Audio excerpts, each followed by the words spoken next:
Ce soir, si le Dieu le veut, on va étudier la conversation numéro 70. Quel beau numéro. 69 70. 69, c'est chanter, c'est la victoire. On avait parlé de la victoire. Il faut gagner Hachem. Et c'est ça le chant. D'accord? Donc ce soir, Bezrat Hachem, on va parler du 70.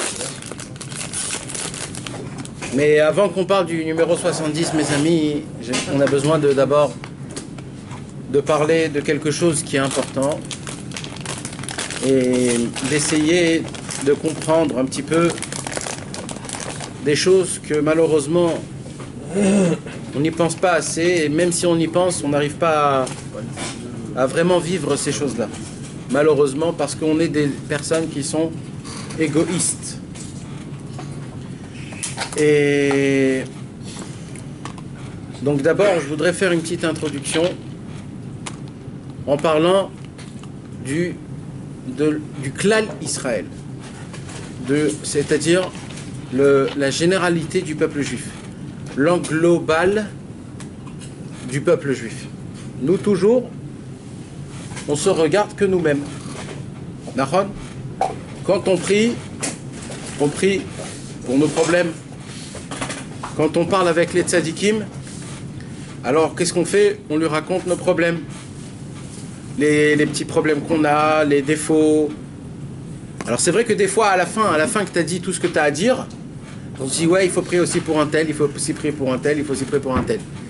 Mais c'est pas ça l'essentiel de la conversation. Quand tu parles avec Hachem ou avec un tzadik ou... Et ça, mes amis, c'est un problème.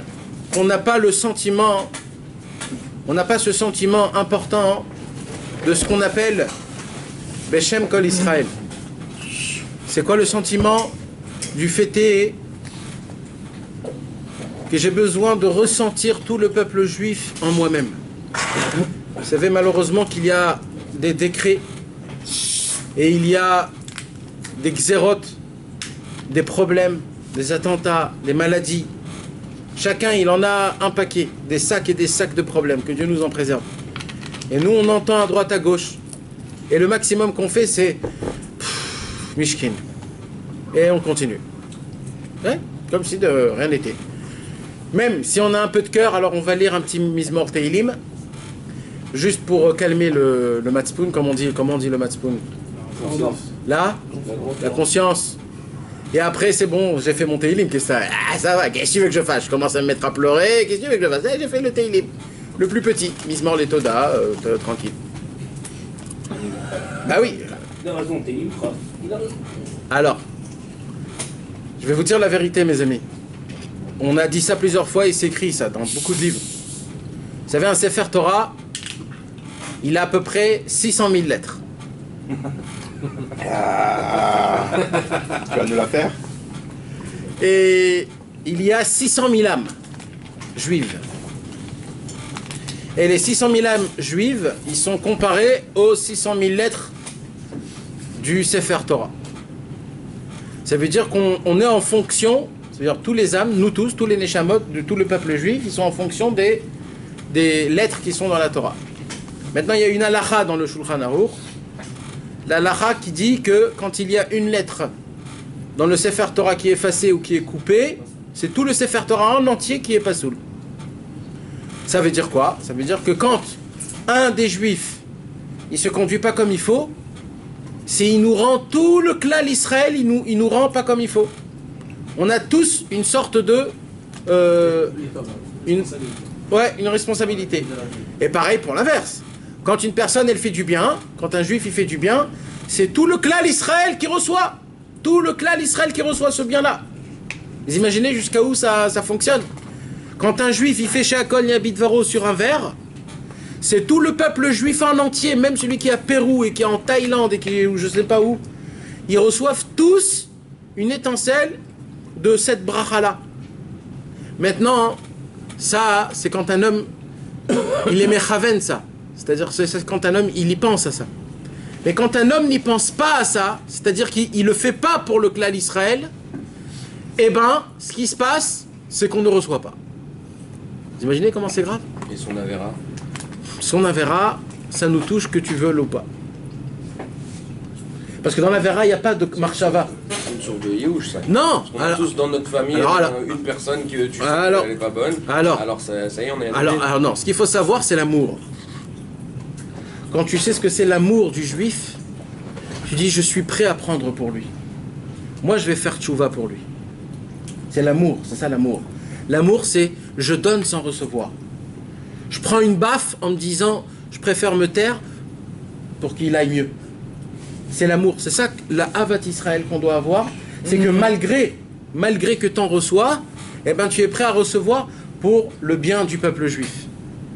Mais mes amis, moi c'est pas encore de ça que je veux parler. Là je vous ai juste dit, je vous ai juste fait montrer comment, on est tous liés. Maintenant moi de quoi est-ce que je veux vous parler? C'est du sentiment, le sentiment, même pas de tout le peuple juif, parce qu'on a même pas un cœur qui sent quelque chose malheureusement. On n'a rien du tout. Mais on a une petite conscience. Alors moi, ce que je voudrais vous parler, c'est pas quand Ras Shalom on entend un attentat, ou alors on entend quelqu'un qui a un bébé qui est malade, ou alors etc. Bon, ça c'est des gens qui sont lointains. Alors automatiquement je me dis miskin, mais qu'est-ce que tu veux que je fasse? Il y a ce qu'on appelle les amis, la famille et ton entourage. Quand oui, tu entends quelque chose que normalement ça fait du mal dans le cœur, parce que c'est ou ta famille, ou tes amis, ou ton entourage, tu ne peux pas rester sans effet. On ne peut pas, mes amis. On ne peut pas. On ne peut pas. C'est les goïms qui se conduisent comme ça. Quand un homme il souffre, surtout que c'est quelqu'un qu'on connaît, ou si c'est quelqu'un qui est de ta famille, ou etc., tu es obligé de bouger. Pourquoi? Parce que si Chas V'Shalom c'était dans ta proche famille, tu vas faire bouger ciel et terre. Alors quoi, t'es aussi égoïste? Akadosh Baruch Hu dit attends, je comprends pas, c'est que quand ça tombe dans ta famille que tu bouges. Ça c'est ce qu'on appelle de ressentir les sentiments du clan Israël. Et ça doit nous faire mal. Ça doit nous prendre notre cœur, ça doit nous je vais pas dire le mot angoissé, mais ça doit nous trotter. Ça doit nous trotter tout le temps. On ne peut pas rester sans rien faire. On ne peut pas. On ne peut pas. Ça doit nous casser la tête. Pire que ça. Il y a une parole très forte qui a été écrite comme ça. Akadosh Baruch Hu, chez lui, tout est calculé. D'accord? Tout est calculé. Ça veut dire, quand Akadosh Baruch Hu, il veut envoyer un décret, il ne regarde pas juste si la personne, elle doit recevoir cette mauvaise chose ou pas. C'est pas que ça qu'elle regarde. Akadosh Baruch Hu, il fait le compte sur toutes les personnes qui vont apprendre que ce mec a eu une mauvaise chose et ça va leur faire du mal. Même ça, il regarde Hachem. C'est-à-dire qu'Akadosh Baruch Hu, il calcule même quand ça va être entendu partout. Et s'il voit vraiment... Oh là là, là quelle surprise, quelle surprise. Comment ça va tout le monde? Baruch Hashem, Baruch Hashem. Ça va Nathan? Ah là là là là là, que Denis, mon ami, mon frère. Oui. Bien. Comment va? Ça va, Baruch bien. Hashem. Grâce à Dieu.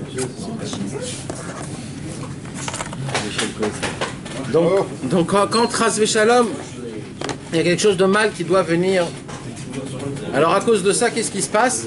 Akadosh Baruch Hu, il fait le compte que toutes les personnes qui vont écouter cette chose, ça va leur faire du mal. Est-ce que ça leur arrive, ce petit mal ou pas? Ça veut dire qu'Akadosh Baruch Hu, il prend en considération le fait est que normalement, quand un juif souffre, normalement c'est normal que plusieurs juifs, ils doivent souffrir autant. Maintenant, moi je ne vous demande pas de souffrir, Chas V'Shalom. La chose la plus importante, c'est de prier. C'est de prier. Prier pour ton prochain. Et pas 30 secondes. Essayez de vous éduquer, mes amis, à de prier, par exemple, que pour quelqu'un d'autre. Oublie-toi, oublie ta femme et tes enfants, oublie, ça va, tu as 70 ans pour prier pour toi-même.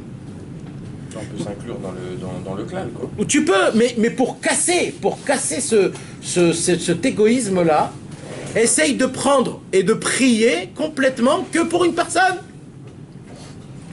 Mes amis, si on ne fait pas ça comme ça, un avec l'autre, alors on perd tout. Il n'y a pas ce fêté qu'on se tient les coudes. Il n'y a pas ce ignan là. Et là, on perd tout. C'est grave, mes amis. Akadosh Baruch Hu, il en a marre quand à chaque fois on vient et on raconte nos problèmes et on dit oui, j'ai ça, j'ai le problème de ça. Hachem il dit Clore, ça fait 15 ans que je t'entends, tu parles que de toi. Tu peux pas raconter un peu tes copains, rien, il n'y a que toi, tu parles que de toi, tu es aussi égoïsme. C'est quoi ce truc-là?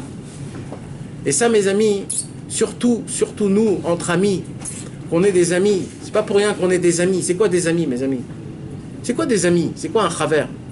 C'est quoi? C'est pour jouer aux cartes? C'est pour sortir manger une pizza? C'est quoi les amis? Quelqu'un qui prend soin de l'autre. C'est quelqu'un qui est doeg, comment on dit doeg? Qui s'inquiète, qui prend à son cœur, qui l'a mal, qui fait. Ça, c'est un vrai ami. Mais d'appeler un ami stam comme ça un ami, c'est pas ça, mes amis, c'est pas ça, les gars. C'est pas ça. Un ami, il doit essayer de voir où il a mal. Qu'est-ce qui lui arrive? Est-ce qu'il est joyeux? Est-ce qu'il est déprimant? Pourquoi il est déprimant? Est-ce que je peux l'aider? Même si je peux pas l'aider, juste d'en parler. Pourquoi je vous parle de tout ça? Parce que Rabbi Nachman, il va écrire ici une parole. Mes amis, c'est une parole vraiment dure. C'est une parole de bombe atomique. Je vous dis la vérité. Béhémet, c'est une parole. Rabbeinu, il n'est pas allé dans 36 chemins. Là, il est allé directement dans le chemin, tout de suite, sec, sans embellir, rien du tout. C'est comme ça que ça se passe et pas autrement. Il dit Rabbi Nachman, si vous voulez ouvrir les livres, le propos numéro 70, s'il y a une personne qui veut essayer de lire, il y a quelqu'un qui voudrait lire? Johan? À voix haute, lentement, avec intonation. Rabbeinu disait, nous ne devons pas laisser Dieu, béni soit-il, décréter des mauvaises sentences pour le monde. Ça veut dire? On ne peut pas le laisser. On peut empêcher quelqu'un d'envoyer des décrets. Non mais là c'est pas ça qu'il dit. Pour les autres. Là, On doit. Qu'est-ce qu'il dit là? On ne doit pas laisser Dieu, béni soit-il, décréter des mauvaises sentences pour le monde. Tu t'imagines comment? Moi j'aurais pu écrire ça beaucoup plus gentil. Là il dit on ne doit pas laisser Dieu décréter des décrets. Ça veut dire comme si qu'il parle à un ami, comme si que c'est mon copain, je vais pas te laisser aller ce soir en boîte. Mais là, en plus, il ne parle pas du clan d'Israël, il parle dans le monde. C'est-à-dire le monde en entier, Nahon. C'est tout. C'est tout. Pour le goy. Ouais, tu vois, même le monde. Le monde en entier. Et il dit on ne doit pas laisser Hachem. Attends, 2 secondes. On ne doit pas laisser, mais on est quoi? On est des mouches. On est des moustiques qui font zzz, c'est tout ce qu'on est, on est de la poussière. On ne doit pas laisser Dieu décréter des décrets. Mais qui tu es, toi? Qu'est-ce que tu fous? Qu'est-ce que tu peux faire, Berlal? On ne doit pas laisser, mais de quelle force? Comment tu crois que je vais faire? Bon, on va voir ce qu'il va dire. À l'époque où ces propos ont été dits, il y avait des mauvais décrets à l'encontre du peuple d'Israël. Ouais. C'est-à-dire que lorsqu'un homme déverse son cœur devant Dieu, l'Éternel ne se préoccupe que d'écouter la prière de cette personne. Alors non, là, c'est pas comme ça qu'il faut lire ça, Johan. Ah, il faut que tu te lèves bien, et tu cries de toutes tes forces ce que tu viens de dire. C'est-à-dire que lorsqu'un homme déverse son cœur devant Dieu, l'Éternel ne se préoccupe que d'écouter la prière de cette personne. Relis encore une fois avec plus d'intonation. Plus d'intonation. Je veux qu'on vibre. Parce que là, les gars, c'est pas comme ça qu'on lit ça. Fais-nous vivre. Attends, moi je sais pas lire. Ouais, mais c'est ça fait rien. Lis de tout ton corps. Sans ça. C'est-à-dire que lorsqu'un homme déverse son cœur non, plus fort. l'Éternel ne se préoccupe que d'écouter la prière de cette personne. Ah, là, j'ai un petit peu ressenti. Un tout petit peu. Mais ça veut dire quoi ça? Ça veut dire que tu l'occupes avec Elle empêche les décrets. tu parles avec il laisse tout de côté. Tu peux l'asseoir. C'est la Torah 15. C'est ça qui Le tabou est précis. Ça n'a rien à voir là, c'est marqué. Attends, on va quand même l'ouvrir. C'est énorme. Il y a quelqu'un qui veut dire quelque chose à ce sujet-là? Ça veut dire que Dieu, c'est que Dieu il écoute chacun et chacun. Dieu, il est là, dès qu'on lui parle. Ah non, c'est beaucoup plus que ça, Yaakov. C'est-à-dire que même si là, à ce moment-là, il est en train de préparer dans le décret. Tu vas parler, tu stoppes tout là-haut. Tu stoppes si t'es en train de faire un décret, tu le stoppes, il t'écoute d'abord toi. Dieu, il arrête tout pour. צריכים לכרות את השם יתברך מעסקיו שהוא עוסק בהם באיזה גזירה וכיוצא חס ושלום לקרוא אותו משם שישליך זאת לפני אלינו. Moi ça me fait penser qu'un enfant il pleure. Les parents ils peuvent faire ce qu'ils veulent. C'est pas comme ça, la traduction n'est pas. Si, continue. Continue. Raphaël, Continue. Raphaël, Nathan, Raphaël dit que quand on fait Isbo des doutes, Dieu il arrête. למה שאנו רוצים לדבר עמו לבקש ממנו שיקרב אותנו לעבודתו יתברך. Ah. Il aurait tout son travail. Mes amis. On peut plus faire sur le français. Une heure chacun. Faire un direct en hébreu. Commencez par les. Ça veut dire que genre, là t'es en train de dire, tout à l'heure on était en train de dire qu'on était des moustiques et maintenant tu dis que là on parle avec Dieu. Non, je vais aller plus loin. On peut parler. C'est pas ça qu'il y a écrit. Hachem, il travaille chez personne. Nachon? Hachem, c'est le patron du monde en entier. D'accord? Akadosh Baruch Hu, il n'a pas rien à faire. C'est le patron du monde. T'imagines de quoi il doit s'occuper? De quoi il doit s'occuper, Johan? Vas-y, commence à me raconter de quoi Hachem il doit s'occuper. Mais avec Ziboudim. Ouais, pas que ça. Prenez les décrets de tous les mondes. Vas-y, continue. De s'occuper de chaque respiration de chacun, de chaque regard, de chaque. Tout ce que je pense. C'est tout? Non, il y a plein d'autres choses. Alors vas-y, je veux entendre. Il y a des monde entier, comment ça fonctionne, On va mettre Une Les arbres qui poussent. Ils renouvellent le monde encore. Ils renouvellent le monde. Non, mais cette école, c'est déjà.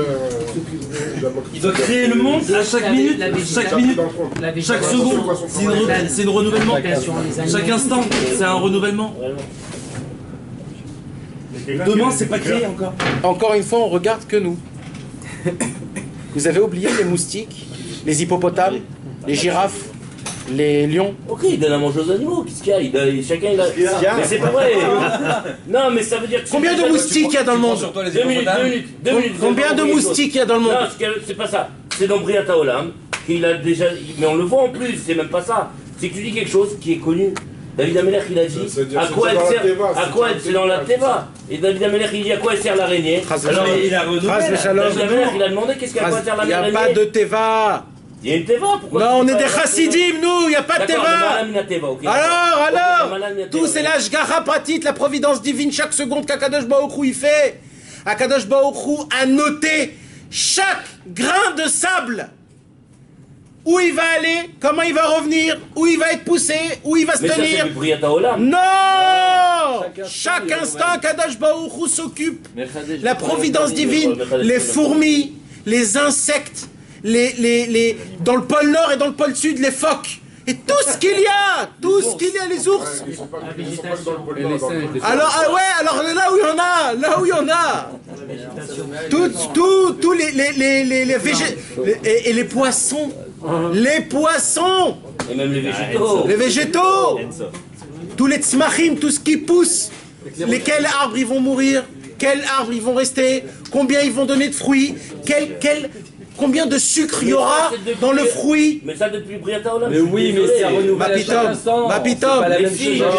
L'orange qui va pousser demain. Mais le Rambam, c'est un problème, frère. Nous, on ne va pas avec le Rambam. La Chassidoute, elle ne va pas avec le Rambam. C'est pas vrai. Le Rambam, il dit une feuille depuis la création du monde. Elle a été décidée depuis la création. Dans la Emouna, on ne va pas d'après le Rambam. Stéphane, qu'est-ce qui t'arrive? Le Baal Shem Tov, il nous a dévoilé qu'on ne va pas d'après le Rambam. On ne va pas d'après le Rambam dans la Emouna. Le Baal Shem Tov nous a institué, c'est quoi la Emouna? C'est ça tout le problème avec le Gaon du Vilna et le Baal Shem Tov. Le Gaon de Vilna, il dit comme toi que tout a été fait depuis libéré, après c'est une roue qui roule. Le Baal Shem Tov, il dit ma pitom. Le Baal Shem Tov, il dit chaque seconde, ça tient, ça fit, ça fait. Demain, c'est un renouvellement, c'est passé demain. Pour le clan Israël, mais pour la Teva en général. Même, non. C'est-à-dire, si tu dis ça, c'est-à-dire que Hachem ne sait pas ce qui va se passer à la fin. Non, il sait, parce que. Non, c'est ça. Ça fait partie. C'est-à-dire que tout est organisé à partir du moment où Hachem, c'est le début et la fin, c'est que tout est déjà calculé, tout est organisé. Non, le cerveau humain qu'on a dans la vie, c'est comment on reçoit la chose. Est-ce qu'on la reçoit bien, est-ce qu'on la reçoit mal? Sinon, tout le reste, c'est du calcul pur. Il n'y a rien qui est dans tes mains, tout est Hachem dans tes mains. La manière que tu réfléchis, c'est tes pensées, c'est tes mains. Ça n'a rien à voir avec toi. C'est-à-dire, hormis la prière de recevoir, c'est-à-dire de percevoir la chose, le reste... Ça fait partie des calculs que Akadosh Baruch Hu il fait. Il y a 5 choses, c'est le Rambam qui dit. Ça oui, on prend. On prend du Rambam. Non, c'est le Baal Shem Tov qui nous a dit. C'est écrit dans Keter Shem Tov. C'est son seul livre qu'il a écrit. Il dit 5 choses qui fait la différence entre une création et entre le créateur. Il y a 5 choses. Je pourrais pas te les dire les 5 parce que c'est très compliqué, mais une des choses, c'est qu'il fait les choses. C'est qu'il fait les choses maintenant, même qu'il sait comment ils vont être plus tard. Un homme ne peut pas faire ça. Ça fait partie des 5 choses. Ça veut dire que malgré qu'il donne la providence divine un instant, chaque instant, il le fait maintenant, malgré qu'il sait comment ça va se passer plus tard. Ça fait partie des 5 choses, je pourrais te les lire. Non mais ça veut dire qu'il y a quelque chose on peut faire changer. On change tout, on peut tout changer. On peut tout changer, mais on a l'histoire de la fille de Rabbi Akiva qui a changé avec le... Non mais là mes amis, on parle de Emouna, on peut pas comprendre, on a un cerveau. Il s'arrête, il y a un problème s'il s'arrête. Quoi il s'arrête? S'il s'arrête pour t'écouter. Attends, on n'a même pas encore expliqué. On n'a pas expliqué. Il s'arrête pour t'écouter comme s'il était un homme, c'est-à-dire qu'il se déplace. Donc c'est qu'il arrête ce qu'il est en train de faire. Attends. Il est tout. À partir du moment où il est tout, c'est-à-dire qu'il est toi, il est tout le monde, il est les murs, il est la lumière, il est tout, ton sol que tu marches dessus, c'est lui aussi. C'est-à-dire qu'il est tout présent, c'est-à-dire qu'il ne s'arrête pas, il est omniprésent. Il arrête les décrets. Mais là, il a marqué qu'il nous c'est toi qui arrête. Que d'écouter, c'est toi qui arrête. Attendez, je suis en plein milieu, juste laissez-moi juste terminer. Donc qu'est-ce qu'on a dit à Akadosh Baruch Hu? Il n'est pas, comment on dit, un homme qui n'a rien à faire. Il a du boulot. Ah, c'est pas un glandeur. Chasvé Shalom, ça veut dire. Insignifiant, inutile. Oui, il a beaucoup de choses à faire, Hachem. D'accord? Le domaine sommer, Chaim Medaber, végétal, minéral, tout ce qui peut. Akadosh Baruch Hu, il doit s'occuper de tout. Pire que tout ça. Il n'y a pas que, il y a toutes les contraintes. Il y a exactement. Ouais, mais ça, c'est notre monde, mais aussi le monde céleste. Parce qu'il y en a des milliards. Et ça encore. Parce que tout ça, c'est que le dernier. C'est Malrout d'Assia, c'est le dernier. C'est une petite graine, ce monde. Ouais, avec toutes les constellations. C'est des cohortes qui gèrent ça. Ouais, non, mais c'est quand même une influence de Akadosh Baruch Hu, que quand même il est là pour voir, etc. Il s'occupe.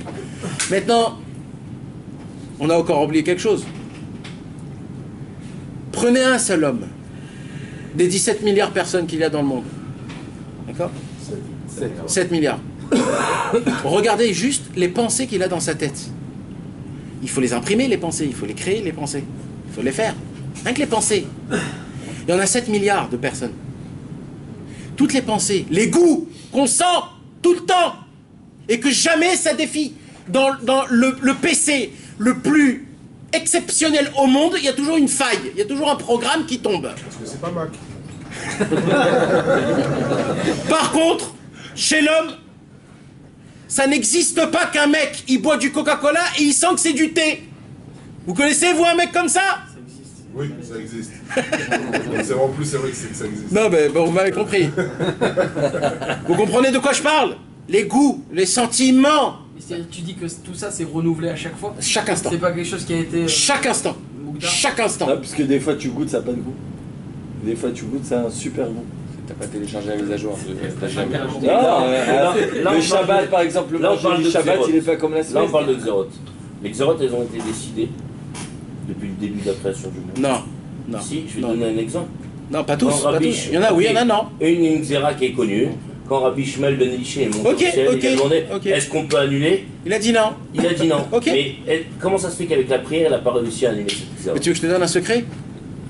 On pouvait l'annuler. On pouvait l'annuler. Le problème, Chasvé Shalom, qui on est nous, Chasvé Shalom, mais nous on s'appuie sur les tzadikim qui nous disent que s'il serait têtu et qu'il n'aurait pas écouté en haut, et qu'il serait resté en bas, il aurait annulé. Son problème, c'est qu'il est monté en haut et qu'il a entendu du ciel. La Torah, elle n'est pas dans le ciel. La Torah, elle est en bas. La prière, elle vient d'en bas. Tu connais pas l'histoire du Ramban? Le Ramban, il avait un copain. Ils avaient plein de questions sur Hachem.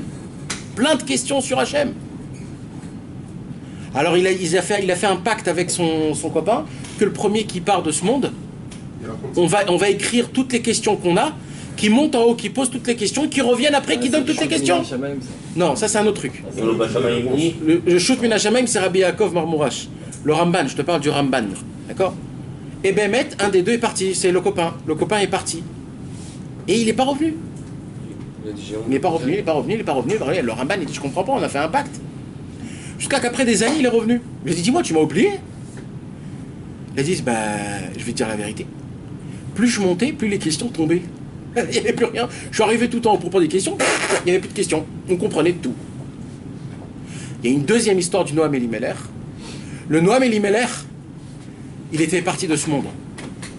Et un de ses élèves, il a supplié le Noam Elimelech qui prie en haut dans le ciel, qui prie de toutes ses forces pour enlever l'exérote qui est en bas. C'est ce qu'il lui a dit, le Noam Elimelech, dans le rêve ou je sais pas quoi. Il a dit, Yaouldi. Il a dit, rien dit, j'ai un temps. Il a dit, non mais mec, il a dit, Yaouldi. Il a dit, moi en haut, tous les xérotes que je vois en haut dans le ciel, je vois que c'est que pour le bien. Donc je ne peux pas prier pour qu'ils partent. Vous que vous êtes en bas, et que vous voyez comme... C'est que vous qui peuvent prier, pas nous. Ça veut dire quand Rabbi Shmuel il est monté dans le ciel, c'était une taout, Razvé Shalom, que Dieu me pardonne. Il fallait qu'il reste en bas. C'est comme Ménaché. Ménaché, le roi d'Israël qui était très pas bien. On est venu, on lui a dit fais tchouva. Il a dit je peux faire tchouva. Avalmi Baroche. Ça va être qui va marcher en premier? C'est David ou moi? Alors il a dit David. Alors d'ici c'est David et ben non. Yerovam Benevat, pardon. Et tu sais ce qu'ils disent la Gemara?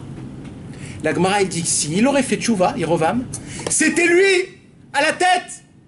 Mais on lui a donné un aspect, c'est ça, c'est le petit aspect. Il aurait pas dû poser la question. Non, parce que tout tient dans tes mains, ne pose jamais la question. Oh, sois en avant, tire toutes les balles que t'as. Oui, c'est ce qu'on a parlé tout à l'heure. Il faut combattre, on est des combattants. Quand haut, il sait que c'est pour le bien. Ouais.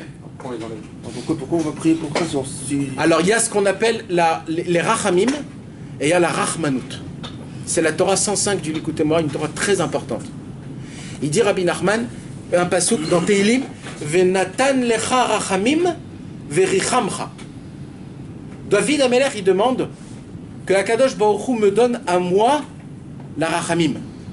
Comment, pourquoi? Hachem, c'est lui le Rahman. La Rahmanout, c'est la pitié et la miséricorde. C'est Hachem le Rahman. Pourquoi il dit donne-moi la Rahmanout? Alors il dit Rabbi Nachman un très grand secret. Il est trop fort. Rabbi Nachman, il dit il y a un exemple. Il raconte par un exemple. Il dit un homme, il a besoin de 100 milliards. 100 milliards. Maintenant, il a un copain.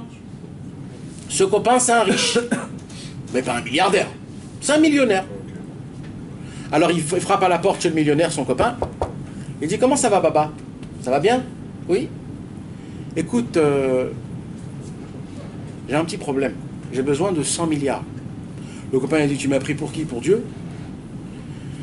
Alors, il dit, non, je ne suis pas venu te demander de l'argent.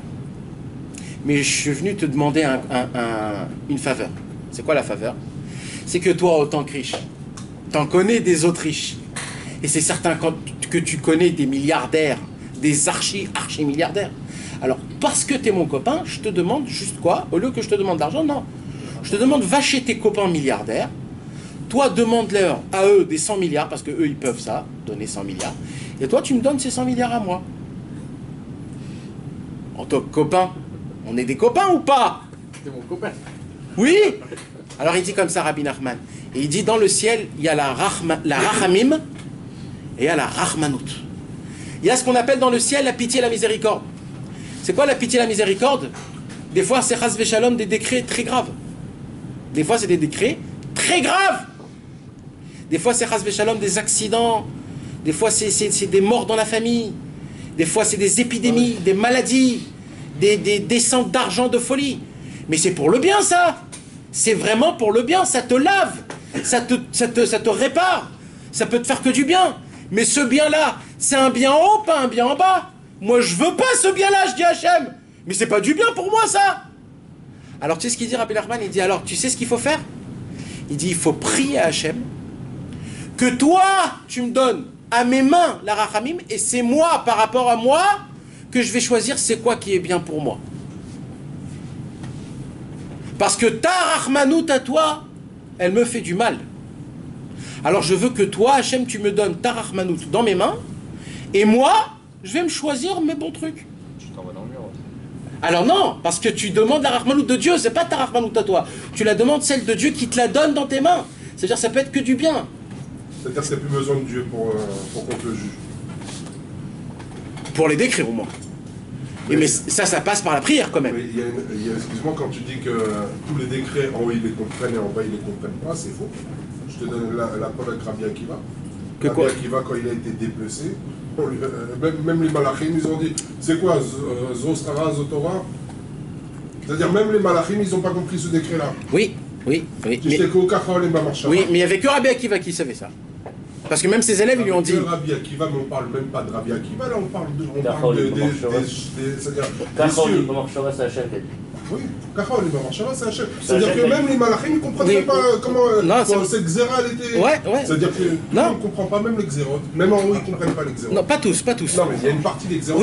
Oui. Il y a des xérotes qu'en haut dans le ciel, on n'y comprend pas. Ils sont même contre. C'est-à-dire ils sont des gays de... Oui. Est-ce que c'est pas mieux d'accepter la chose comme elle est? En se disant c'est Dieu qui a voulu comme ça. Alors il y a une histoire. Alors il y a une histoire. Alors attends, il y a une histoire. C'est quoi l'histoire? C'est que le Baal Shem Tov, il a commencé à raconter le nouveau décret qu'il y avait à son époque. C'était quoi le nouveau décret qu'il y avait à son époque? C'est qu'on prenait des enfants juifs à l'armée à l'époque. Maintenant, comment on les prenait à l'armée? On les prenait tout petits et on les ramenait à l'âge de 30 ans, 40 ans, foutus des goïms complètement sans rien. Et ça, c'était un décret que tous les tzadikim de la génération ont vraiment fait beaucoup de choses. Alors, on parlait à la table comme ça du Baal Shem Tov de ce décret, comment il faut faire. Et Rabbi Nachman Orodonker, il vient et il dit « Hé les gars, ne vous inquiétez pas, Akadosh Baruch Hu, il ne va pas laisser des choses comme ça. » Qu'est-ce qu'il dit le Baal Shem Tov? Il dit « Heureusement que tu n'étais pas à l'époque de Purim, toi. Parce que si tu aurais dit ça à l'époque de Purim, on serait tous morts. » Si c'est pas Mordechai qui est sorti, qui a déchiré ses habits, qui a pleuré, qui a jeûné 3 jours, et Esther Amalka qui a fait la même chose avec les enfants, et qu'on a imploré le ciel, et qu'on a dit non, on veut pas, on veut le bien, et on veut que le bien, on veut pas recevoir ce mal. On veut pas recevoir ce mal. Il n'y a aucune mitzvah de souffrir, Jérémie. Il n'y a aucune mitzvah de souffrir. Akadosh Baruch Hu, il est assez grand pour nous réparer avec de la gentillesse. Il est assez grand. Et plus que ça, Hachem, il attend qu'on le prie, que ça se passe pour le bien. Où on a vu des mortifications, frérot, mais ça c'était à l'époque, c'est plus aujourd'hui. Mais non. Ça se passe pour le bien, que ce soit bien, Béhémet. Alors c'est ça, on veut que ça se passe pour le bien, que pour le bien. Il y a écrit dans la Gemara, tu sais c'est quoi un tsahar? Dans la Gemara, d'après la Gemara, c'est quoi un tsahar? Un malheur. Tu sors de ta poche.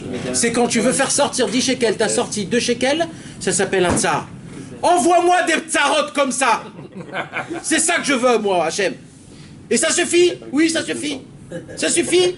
C'est un problème. Tu veux prendre ton billet, il tombe par terre. Eh oui. Je sors un billet de 500 au lieu d'un billet de 200. C'est ça le problème, frérot. Je veux pas avoir des problèmes de folie. Ben, c'est ça des problèmes. Et ça enlève aussi. Akadosh Baruch Hu, il est assez grand, mais le problème, c'est quoi? C'est qu'on est des imbéciles, des blides. On nous donne des baffes, des droites, et on dit merci, vas-y, déchire-moi. Mais c'est pas comme ça qu'on fonctionne. C'est pour ça qu'on tombe. Nous, on avance qu'en disant à Kadosh Baruch Hu Hachem. Ça suffit pas qu'on est dans 2000 ans en galoute. 2000 ans en galoute. 2000 ans orphelins. 2000 ans sans Beth Amikdash, sans tzadikim, sans rabbanim, sans halacha broura, sans rien. Des orphelins total. On manque de Dieu. On manque de la vache rousse. On manque des corbanotes. On manque de spiritualité. On manque de tout ce qu'on appelle Torah ou mitzvot ou masim tovim. On ne sait même pas ce que c'est la prophétie. On ne sait même pas ce que c'est la vraie Torah. On ne connaît rien, frère. On n'a rien on n'a rien. On n'a rien. On ne connaît pas ce que c'est les vrais goûts. Tu t'imagines combien on est orphelin? On ne s'imagine même pas. Et avec tout ça, tu veux mettre le poids des tsarot? Mais oh, d'où tu sors? Qui tu es? Où tu vas? Pourquoi? tzarot qu'ils ont fait tenir le... Oui, mais quand même, tu vois que tous les tzadikim... On ne parle pas des milliers d'années, on parle Baba Salé, on parle tous ces grands, Rav Kadouri, tous les Sfarad et tout ça, combien ils prenaient sur eux, c'est les tzarot, Rav Ovadia Yosef, le Rabbi de Lubavitch. Ils ont tous pris les tzarot sur eux. Ma pitom, mais eux, toute leur vie, qu'est-ce qu'ils ont fait? Ils ont prié pour qu'ils en arrivent pas. Toute leur vie, c'est ce qu'ils ont fait. Tous ces jeunes et tous ces trucs. Mais eux, leur travail, c'était quoi? C'est de prier que ça n'arrive pas. Oui, pourquoi donc? Nous, on doit faire aussi pareil. Si ça doit arriver, Nachon. Oui, mais si on écoute ce qu'il dit Rabbi Nachman, c'est par la prière qu'on peut arranger. Alors attends. La prière n'était pas suffisante. À qui? À tous ces tzadikim qu'on... Mais eux, ils ont enlevé un paquet de mal, frère. Ouais, alors quoi, à ce point-là... Et qu'est-ce que tu crois? Il se lève à Kadosh Baruch Hu, il dit le matin, tiens, celui-là, allez, vas-y, tout le matin. Mais non, Kadosh Baruch Hu, il est Rechapaim. Kadosh Baruch Hu, il est Rechapaim, il attend, Chasvé Shalom. Tu t'imagines s'il devait nous payer, nous, Hachem? Oh, malheur à nous, malheur à nous. Que Dieu nous en préserve. Oh, il y a un oui. Venatan lecha rachamim. Oui. Il y a une prière dessus. C'est ça le pidyon. Le pidyon, c'est encore plus haut. Non, mais ça veut dire quand tu dis Shein bota rovet din klal. Ouais. Ça veut dire que tu as du rachamim sans din. Rien. C'est pur. Rien du tout. En boshum ta'arovet din klal. Maintenant, j'ai pas encore expliqué. D'accord? Maintenant, j'avance. Donc, Akadosh Baruch Hu, il a suffisamment de choses à faire. D'accord? Suffisamment. Et il paraît qu'il y a un mec, un petit Français, pas très religieux, que malheureusement il fait un paquet de péchés, et presque il s'en fout un petit peu. Mais il s'est dit, c'est important, j'ai entendu que c'est important de parler avec Hachem tous les jours, alors je vais m'isoler pour parler avec Hachem. Et là, qu'est-ce qui se passe, mes amis? Là, il se passe un truc phénoménal. Akadosh Baruch Hu, il frappe sa main sur sa table. Tu t'imagines la main d'Hachem frapper sur la table de Dieu, le patron? Quel bruit ça doit faire? Et il dit, silence, on arrête tout. On arrête tout. Pourquoi, Hachem? Il y a des séraphins, des anges, que leur grandeur, c'est 500 années. Qu'ils ont 8, 9 ailes, qu'avec chaque battement d'aile, ils voyagent 500 années de lumière. Des choses qui sont écrites dans Sefer Yetzira, mes amis. Il en a comme ça des centaines de milliards. Chaque voix qui sort de sa voix, c'est des centaines de milliers d'étincelles, de tonnerres et d'éclairs. Et tous ces anges-là, ils viennent, ils disent à Hachem, qu'est-ce qui se passe? Pourquoi on arrête? Le monde, le vrai monde, les mondes. Il y a un petit mec en bas qui parle. Il y en a un petit. Il faut que je l'écoute. Alors on arrête tout. Pause café. Et Akadosh Baruch Hu ferme tout. Et il dit maintenant je l'écoute. Vas-y. Qu'est-ce que tu as à me raconter? Vous y croyez à ça ou pas? Oui. Non, vous n'y croyez pas. Vous n'y croyez pas. Et on serait toute la vous n'y croyez pas. Et je m'inclus, que Dieu me pardonne.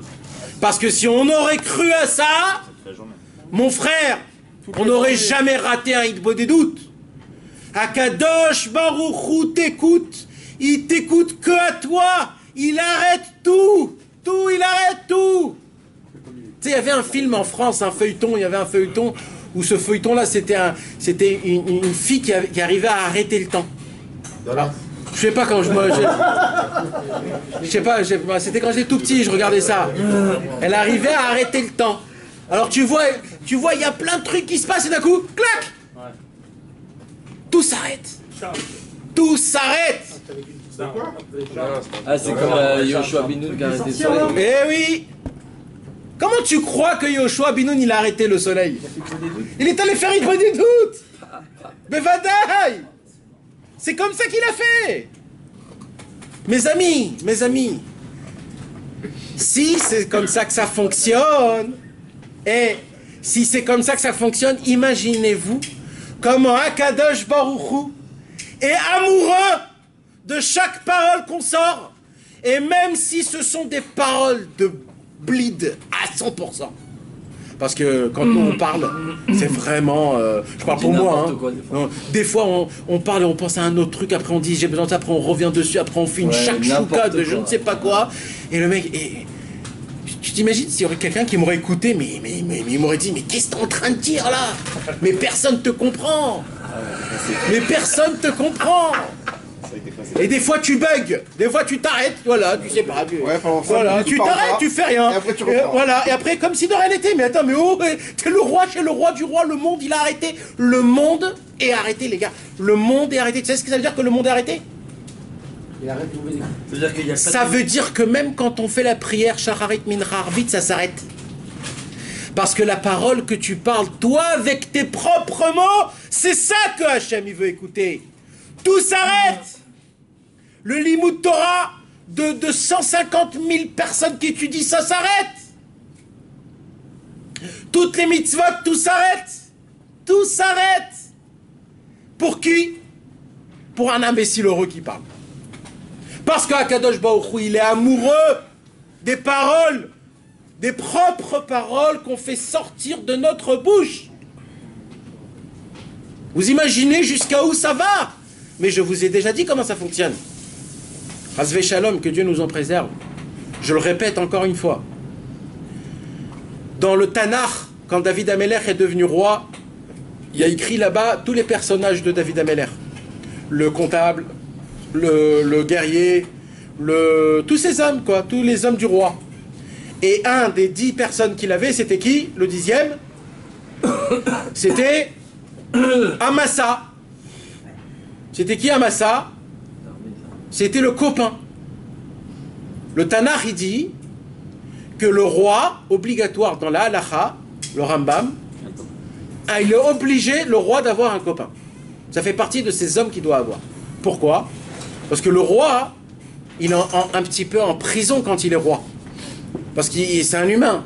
Maintenant, il doit se conduire comme un roi. Il doit manger comme ça, il doit rôter comme ça, il doit aller aux toilettes comme ça, il doit parler comme ça. Tout le temps, il est royal. Il est royal tout le temps. Alors des fois, il va un petit peu faire la reida. Il va un petit peu comme ça, de temps en temps. Oui, jouer exactement. Et même, il veut qu'on lui dise, tu te trompes, espèce d'imbécile. Il en a marre de dire, oui, t'es beau, t'es toujours beau, t'es très beau, t'es toujours beau. Ça va, khalas, combien on veut? Alors ça fait partie des 10 personnes. Et quand le roi, son copain, il vient... Ah, mets-moi mes trucs, je vais m'asseoir tranquille. Je vais enlever mes chaussures, je vais être en tongue. Je veux être en tongue. Je veux kiffer. Viens, on joue aux échecs. Et on joue aux échecs. Et son copain le gagne. Et il est content qu'on le gagne, il est content qu'on lui dise que tu te trompes. Il est content qu'on parle avec lui, sauf comme un humain. Mais, c'est pas tout le temps comme ça. Il n'y a que une petite heure par jour que le roi, il a le droit d'être avec son copain. Ouais, parce que c'est toute la journée comme ça. Ah ouais, c'est grave. Ouais, exact. Donc c'est juste un petit temps, là où il est comme ça. D'accord? Donc combien il attend maintenant? Combien il attend ce moment-là? Combien? Énormément. Parce que c'est là où il se lâche, c'est là où il se sent comme il faut. D'accord? C'est comme nous quand on vient en cours de... Alors maintenant, ce qui se passe, c'est que Akadosh Baruch Hu, c'est le roi de tous les rois. Et même Akadosh Baruch Hu a besoin d'un copain. Et son seul copain, c'est quand nous, on s'adresse à lui comme un copain. Eh oui! Quand on vient et on lui parle, comment ça va papa, ça va? Ah, la journée que j'ai passée, la Easter, la journée. Et tu lui racontes ta journée. Et tu dis, tu t'imagines même pas ma femme. Et mes enfants, ils m'ont cassé les pieds aujourd'hui. Et tu lui parles tranquille, comme un vrai ami. Bien sûr, avec du respect. Ça, tu lui avais parlé comme un ami ou comme un roi? Non, l'Idbo des doutes, c'est comme un ami. La prière de Shacharit Mincha Arvit, à El, à Gadol, à Gibor, à Nora. Mais l'Idbo des doutes, Akadosh Baruch Hu se rabaisse à toi pour que tu puisses lui parler comme un ami. Encore une fois. Il se détend. Comme le alors on peut pas dire ça, c'est des bêtises. Mais ça veut dire. Ah, mais ça veut dire qu'Akadosh Baruch Hu, il est amoureux et il attend ce moment-là comme ça, oui, comme si qu'il se détend. Chas v'shalom kaviachol. Ad kedeka. Donc il se détend 24 sur 24, comme il y en a toujours un qui... Alors ça le but. Non, mais parce que c'est ça. T'as dit que là, il y a marqué qu'il arrête toutes ses préoccupations. Donc tous les décrets, il n'y a pas de décret pendant l'Eid Bodedout, c'est ce que t'es en train de dire. Donc si par exemple, toute la journée, il y a une chaîne d'Eid Bodedout, il faisait, ouais. Mais comment faire Eid Bodedout, c'est ça, il faut le faire bien aussi. Après la Deuxième Guerre mondiale, quand les Allemands, ils ont commencé à... Quand l'Autriche a commencé à se permettre à être le roi du monde et à avoir des opinions, que ces opinions-là, ça vaut rien.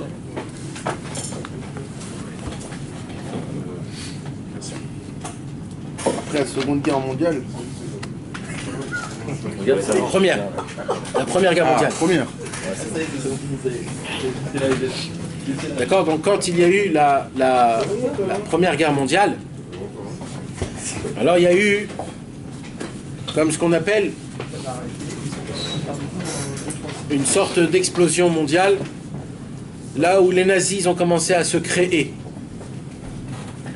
Et à peu près 15 ans avant la Shoah, déjà tout le monde savait qu'il va se passer quelque chose. C'était chaud brûlant dans le monde, tout le monde en parlait, et c'était vraiment très très grave. Pire que ça, il y avait Hitler qui était déjà, mis dans le monde, il était reçu, c'était un Autrichien à cette époque-là, et il était connu et reconnu dans le monde comme explicateur de la race aryenne, qu'il faut exterminer tout ce qui ne ressemble pas à cette race-là. Et il avait déjà écrit des livres, il a fait plein de trucs. Il était déjà connu. Tous les juifs à cette époque de toute l'Europe, ils savaient qu'il allait se passer quelque chose. Ouais. Alors maintenant, mes amis, c'est une vraie histoire, hein, ce que je vous raconte. Béhémet, c'est une vraie histoire. Il y avait à l'époque, en Pologne, à Varsovie, il y avait un très grand tzaddik qui s'appelait Rabbi Yitzhak Breiter. Ce tzaddik-là, Rabbi Yitzhak Breiter, quand il a entendu et quand il voyait que petit à petit, que Dieu nous en préserve, ça commence à être vraiment très chaud, alors il a dit, on va commencer à appliquer vraiment une foi pour faire montrer comment ça fonctionne vraiment. Et il a dit, puisque Rabbi Nachman de Breslev a dit que quand un homme il fait Eid Bodedout, Akadosh Baruch Hu, il arrête tous les décrets pendant ce moment-là qu'il parle, alors on va créer, il avait plein d'élèves, on va créer une chaîne pendant 24 heures sur 24 que l'Eid Bodedout n'arrête pas. Il avait sur le toit des petites pièces, juste où on s'assoit, juste la place pour une chaise, en bois comme ça. Il avait plein de pièces comme ça en haut, et tous ils montaient en haut, ils faisaient Eid Bodedout là-bas, dans cette pièce. Il y avait plein de pièces. Quand il y en avait un qui terminait, il y en avait un deuxième qui enchaînait. Quand le deuxième terminait, il y avait le troisième. Et ils avaient une liste. Ils avaient une liste, chacun, pendant un mois, il y avait toujours une chaîne qui n'arrêtait pas d'Eid Bodedout. Dans l'histoire, mes amis, dans l'histoire, on n'arrive pas à comprendre comment ça a pris autant de temps pour Hitler de dévaster le monde. Ça lui a pris plus de 12 ans pour qu'il puisse recevoir son passeport allemand, parce que c'était un Autrichien qui ne pouvait pas être le patron de l'Allemagne. Et ça a pris autant de temps. Parce qu'avec son envergure et sa flamme qu'il avait en lui, il devait tout de suite dévaster le monde, même en étant Autrichien, etc. Il y a beaucoup de questions qu'on se pose. Pourquoi ça a pris autant de temps? Eh bien, la réponse, elle est toute simple. La réponse est que les Breslev, ils avaient fait pendant 12 ans cet enchaînement d'Eid Bodedout qui n'a pas arrêté. Et ce qui s'est passé, c'est quoi? C'est que Dieu nous en préserve. Il y avait on va dire des forces de l'autre côté, qu'il y a eu des problèmes matériels, qu'à cause de ça, l'enchaînement devait s'arrêter. Ça ne tenait pas comme il faut. Et au moment où ça s'est arrêté complètement, il y a eu la déclaration du nazi dans toute l'Europe et dans toute la Pologne. Où c'est écrit cette histoire? Cette histoire, elle est très connue. Il y a un livre qui s'appelle Samrenu, d'un homme qui s'appelle Rabbi Simcha Mivarsha, c'était un itonaï, un journaliste. C'est un iton qui s'appelle Samchenou. C'était à l'époque le iton qui sortait des Juifs.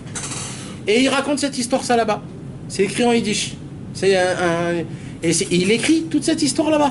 Lui qui l'a vécu, qui a raconté. C'était connu comme quoi les Breslev, ils faisaient cet enchaînement. Il y avait plein d'autres personnes qui venaient aider faire cet enchaînement parce qu'ils voyaient vraiment que le décret de la Shoah ne peut pas sortir tant qu'il y a un juif qui parle avec Hachem parce qu'Akadosh Baruch Hu, il est obligé de l'écouter. Et malheureusement, quand ça s'est arrêté, tout a déclenché. Que Dieu nous en préserve. Hein? Non, on ne dit pas comme ça. Oui et non, on ne rentre pas dans ça. C'est pas notre inyan, ça. Notre inyan à nous, c'est d'enlever. C'est d'enlever. Il y avait un jour Rabbi Meir de Pré-Mishlan. C'était l'élève du Baal Shem Tov. Un jour, le Rabbi Meir de Pré-Mishlan, il a dit, il faut apprendre de tout ce qu'il y a dans le monde, quelque chose dans le service divin. Quelque chose dans la Vodat Hashem. Alors un de ses élèves, il est venu chez lui, il a dit, qu'est-ce qu'on apprend de l'athéisme pour la Vodat Hashem? Alors il a rigolé.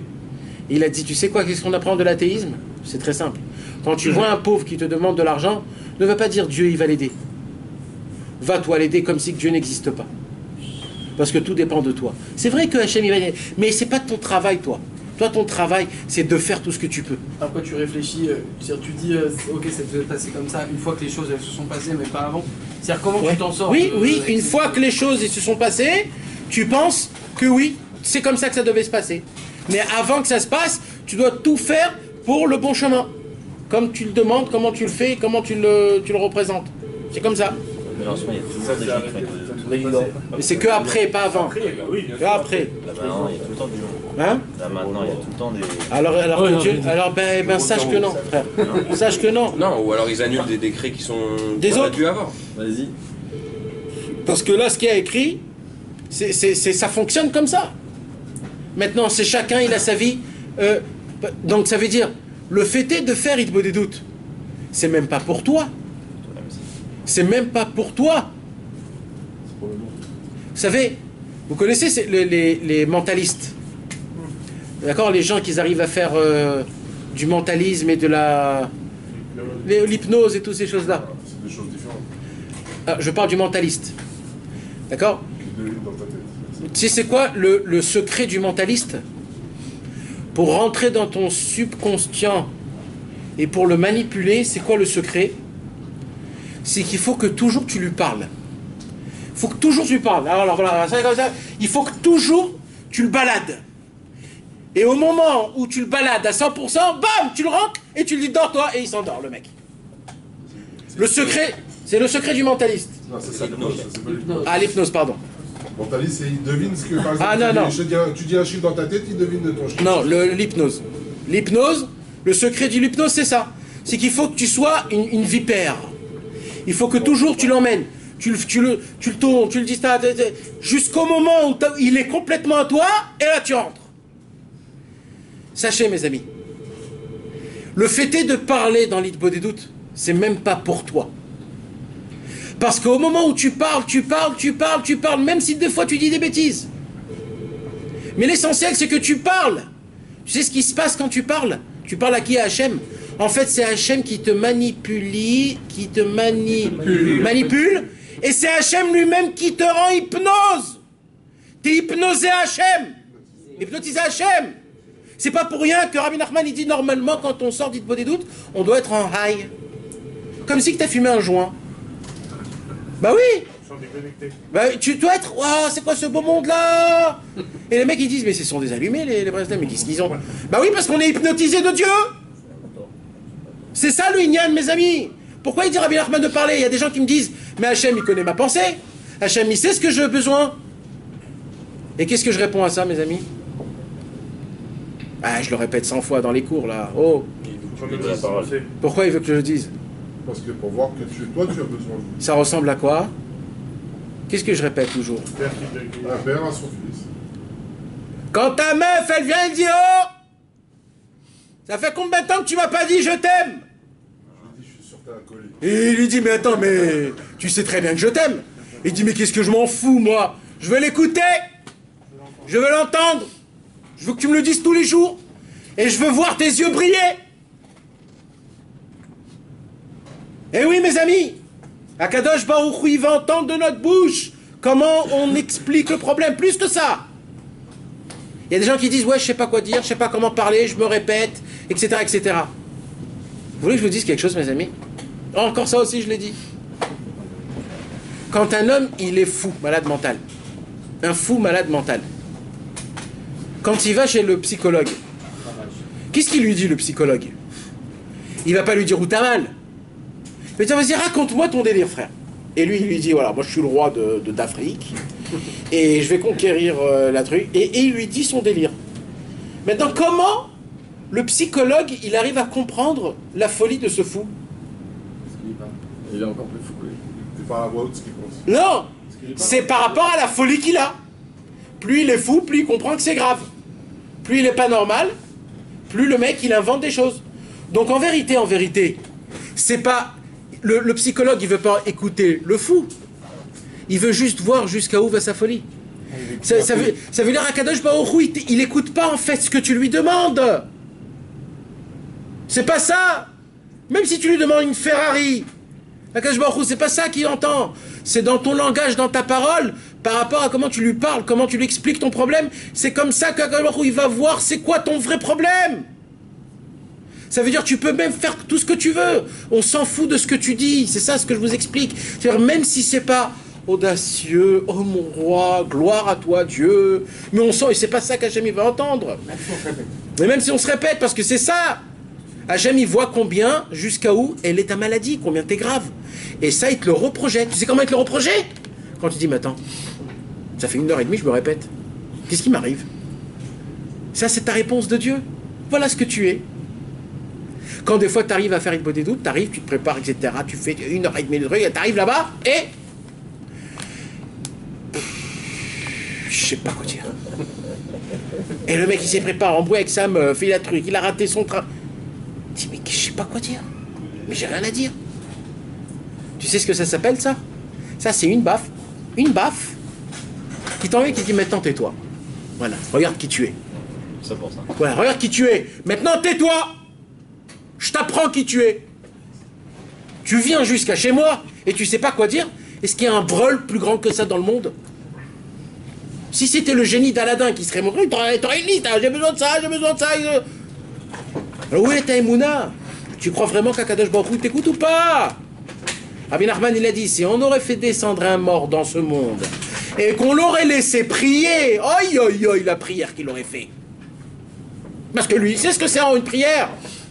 Il sait ce que c'est une prière. Nous, on ne sait pas ce que c'est une prière. On ne sait pas du tout. Je vous ai déjà dit ça, mes amis. Pourquoi on appelle les Teilim Neim Zmirot Israël et pas Neim Zmirot David? Comment on appelle les Teilim dans Chazal? Neim Zmirot Israël. Comment on dit la Neim, la douceur des chants.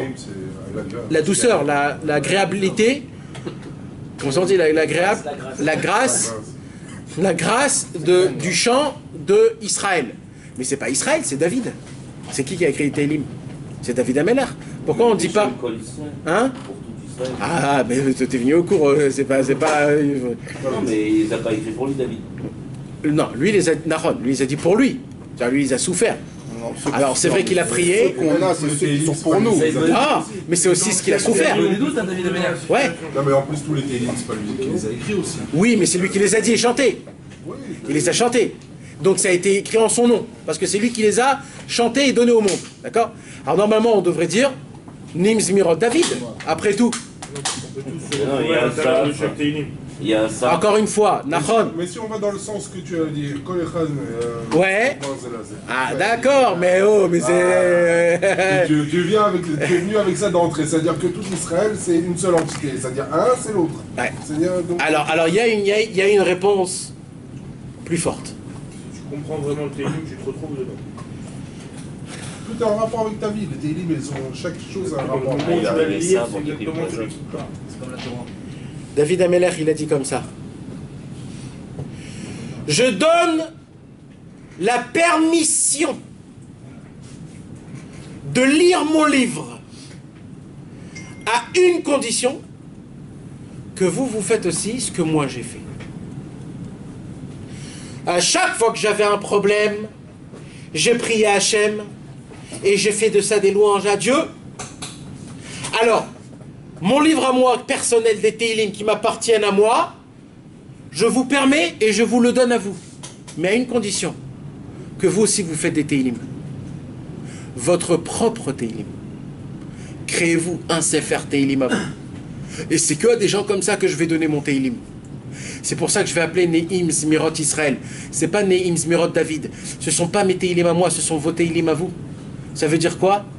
Ça veut dire que chacun de nous tous, mes amis, on a notre propre Teilim. Il y a écrit Katuv Alay Besefer Advarim. C'est-à-dire que Katuv Alay, ça veut dire que chaque parole qu'une personne parle avec Hachem, Hakadosh Baruch Hu prend cette parole et il l'inscrit dans son propre livre. Et de ça, il crée des prières dans le monde. Vous imaginez qu'à chaque fois que vous avez parlé avec Hachem, Dieu a pris toutes vos paroles, il les a inscrits dans son livre. De ça est écrit un Teilim dans le ciel. Rabbi Nachman de Breslev, il a dit, c'est quoi la grandeur du Teilim?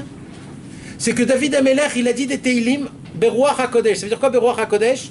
Ça veut dire que quand aujourd'hui je vais souffrir des souffrances, quand je vais lire les Teilim, je vais voir que vraiment ça me parle même aujourd'hui actuellement.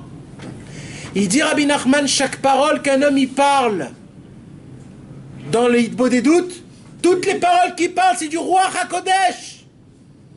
Du Ruach HaKodesh. Même s'il demande des ch'touillottes. Ouais. Même les pensées. Non, parole. Toujours parole, pas de pensée. Pas de pensée. Il a écrit son propre texte. Ouais. D'ailleurs, normalement, je crois que C'est-à-dire Rabbi pour lui conseille l'instant, on a d'écrire cette filote.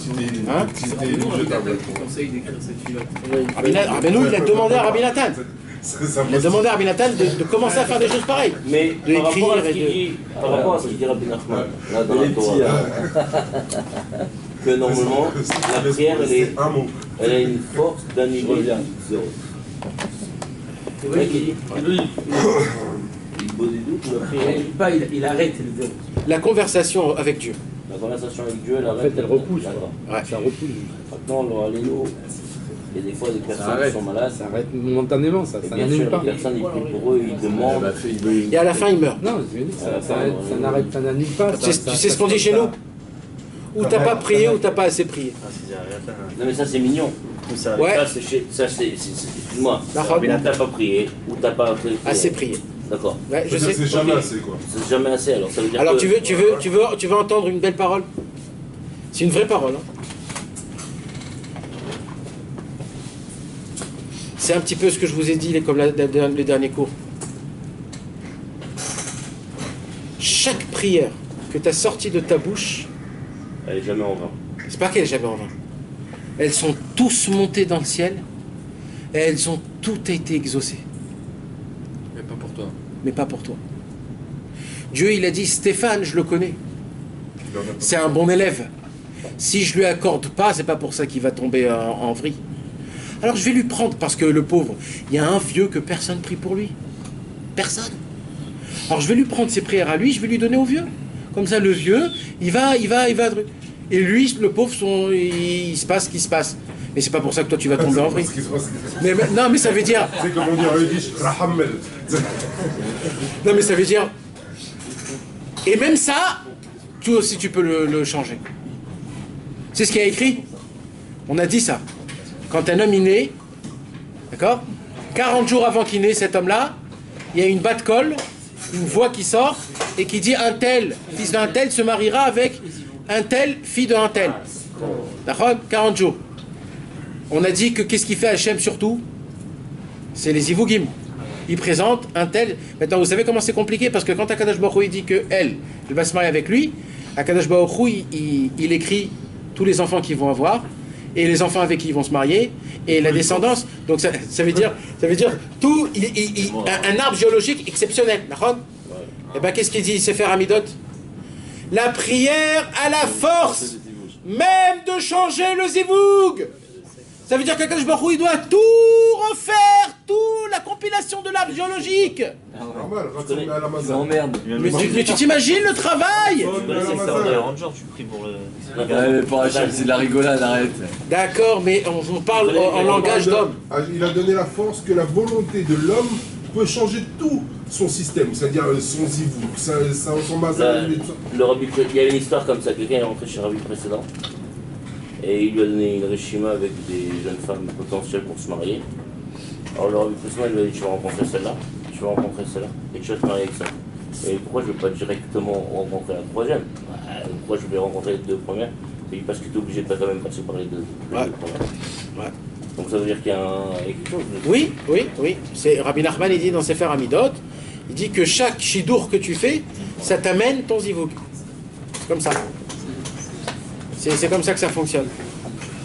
Donc vous comprenez, mes amis, c'est quoi l'importance exceptionnelle mondiale, l'importance du Inyan, de la prière qu'un homme y prie, la conversation qu'il converse avec Akadosh Baruch Hu.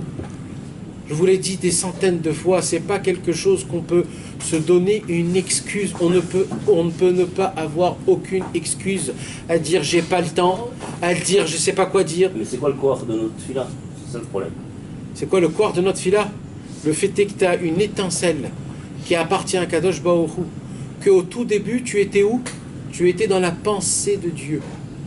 Tu t'imagines que toi tu as été dans la pensée de Dieu? Tu t'imagines? Mais pensez-y 5 minutes. Dans la... Non mais d'accord, mais t'as compris que quand... mais non. Ce que tu m'as dit tout à l'heure, ça me gêne, là, ce que tu m'as dit tout à l'heure. Tu m'as dit, moi je vais faire la tefila, et Hachem il va prendre ma tefila, au lieu de la jeter, il va pas la jeter, il va la prendre, il va donner à un vieux. Mais moi, le vieux, je m'en pas. Moi je prie pour une personne qui est malade, je prie pour lui. Le vieux. Il a ses copains, ils ont qu'à prier pour lui. Moi, je prie pour lui. Ah bah il a pas de copains. Avant de venir dans ce monde, avant de venir dans ce monde. On est Chaverim Kol Israël ou pas? C'est compliqué de dire que quand tu fais avec Taïko Nedou, C'est quelqu'un qui prie pour ça. C'est dur de dire ça aussi. Dire que ta prière, elle est tendue. Alors Jérémy, écoute-moi bien, c'est la raison pour laquelle j'ai fait une intro longue. Au fait est... Non, tu comprends pas. Au fait est que nous, le peuple juif, on doit se tenir les coudes, frère. Je suis d'accord avec toi. Alors, tu veux que je te dise quelque chose? Tu sais c'est quoi le vrai secret? Je te promets, si tu pries pour les autres, alors Hachem te gardera tes prières pour toi. Mais ça c'est marqué. Par contre, si tu pries pas sur les autres, Hachem me dit excuse-moi frère, je dois donner pour tout le monde. Celui qui prie sur les autres en premier, il est exaucé en premier. Oui, non mais moi je te parle de l'aspect parce qu'il a dit... S'il prie pour les autres, il ne peut pas se prier pour lui, donc automatiquement il n'est pas prié pour lui. Non, il peut prier pour lui, pourquoi pas dire et ça, et ça, et ça, et ça.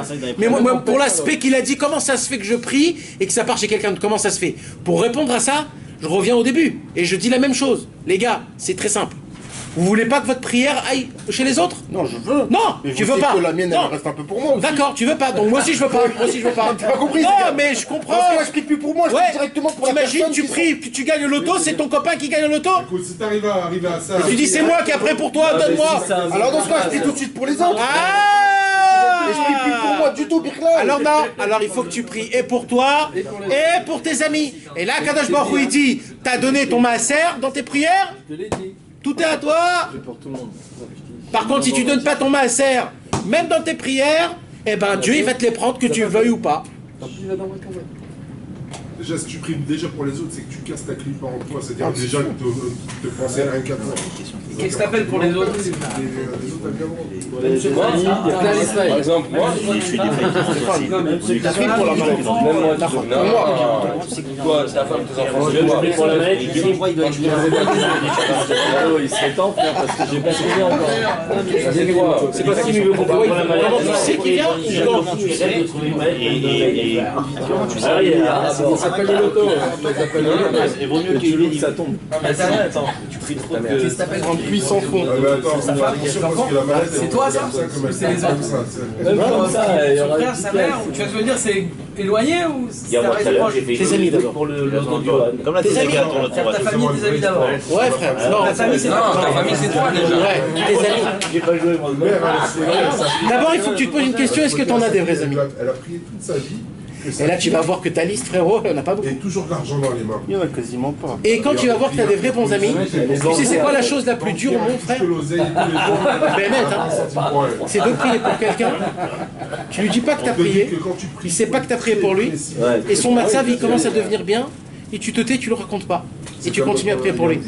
Il n'y a pas plus dur au monde que ça. Bien sûr. Tu peux pas, tu peux pas. Alors tu lui dis, tu sais frère, j'ai prié beaucoup pour toi. Comme ça tu lui dis. Et il va t'encourager. Et lui va commencer à prier pour toi. T'imagines quelle beauté? Mes amis, je vous ai raconté comment le Beth Amikdash a été construit. Vous vous rappelez comment le Beth Amikdash a été construit? Pourquoi le Beth Amikdash il est là-bas, là où il y a la mosquée? Pourquoi il n'est pas à Natania? Parce que mais non, sur le champ des deux. Ah là. Le champ des deux. Bah oui, en Algérie. S'il aurait été à Natania, il aurait déjà vendu le Beth Amikdash.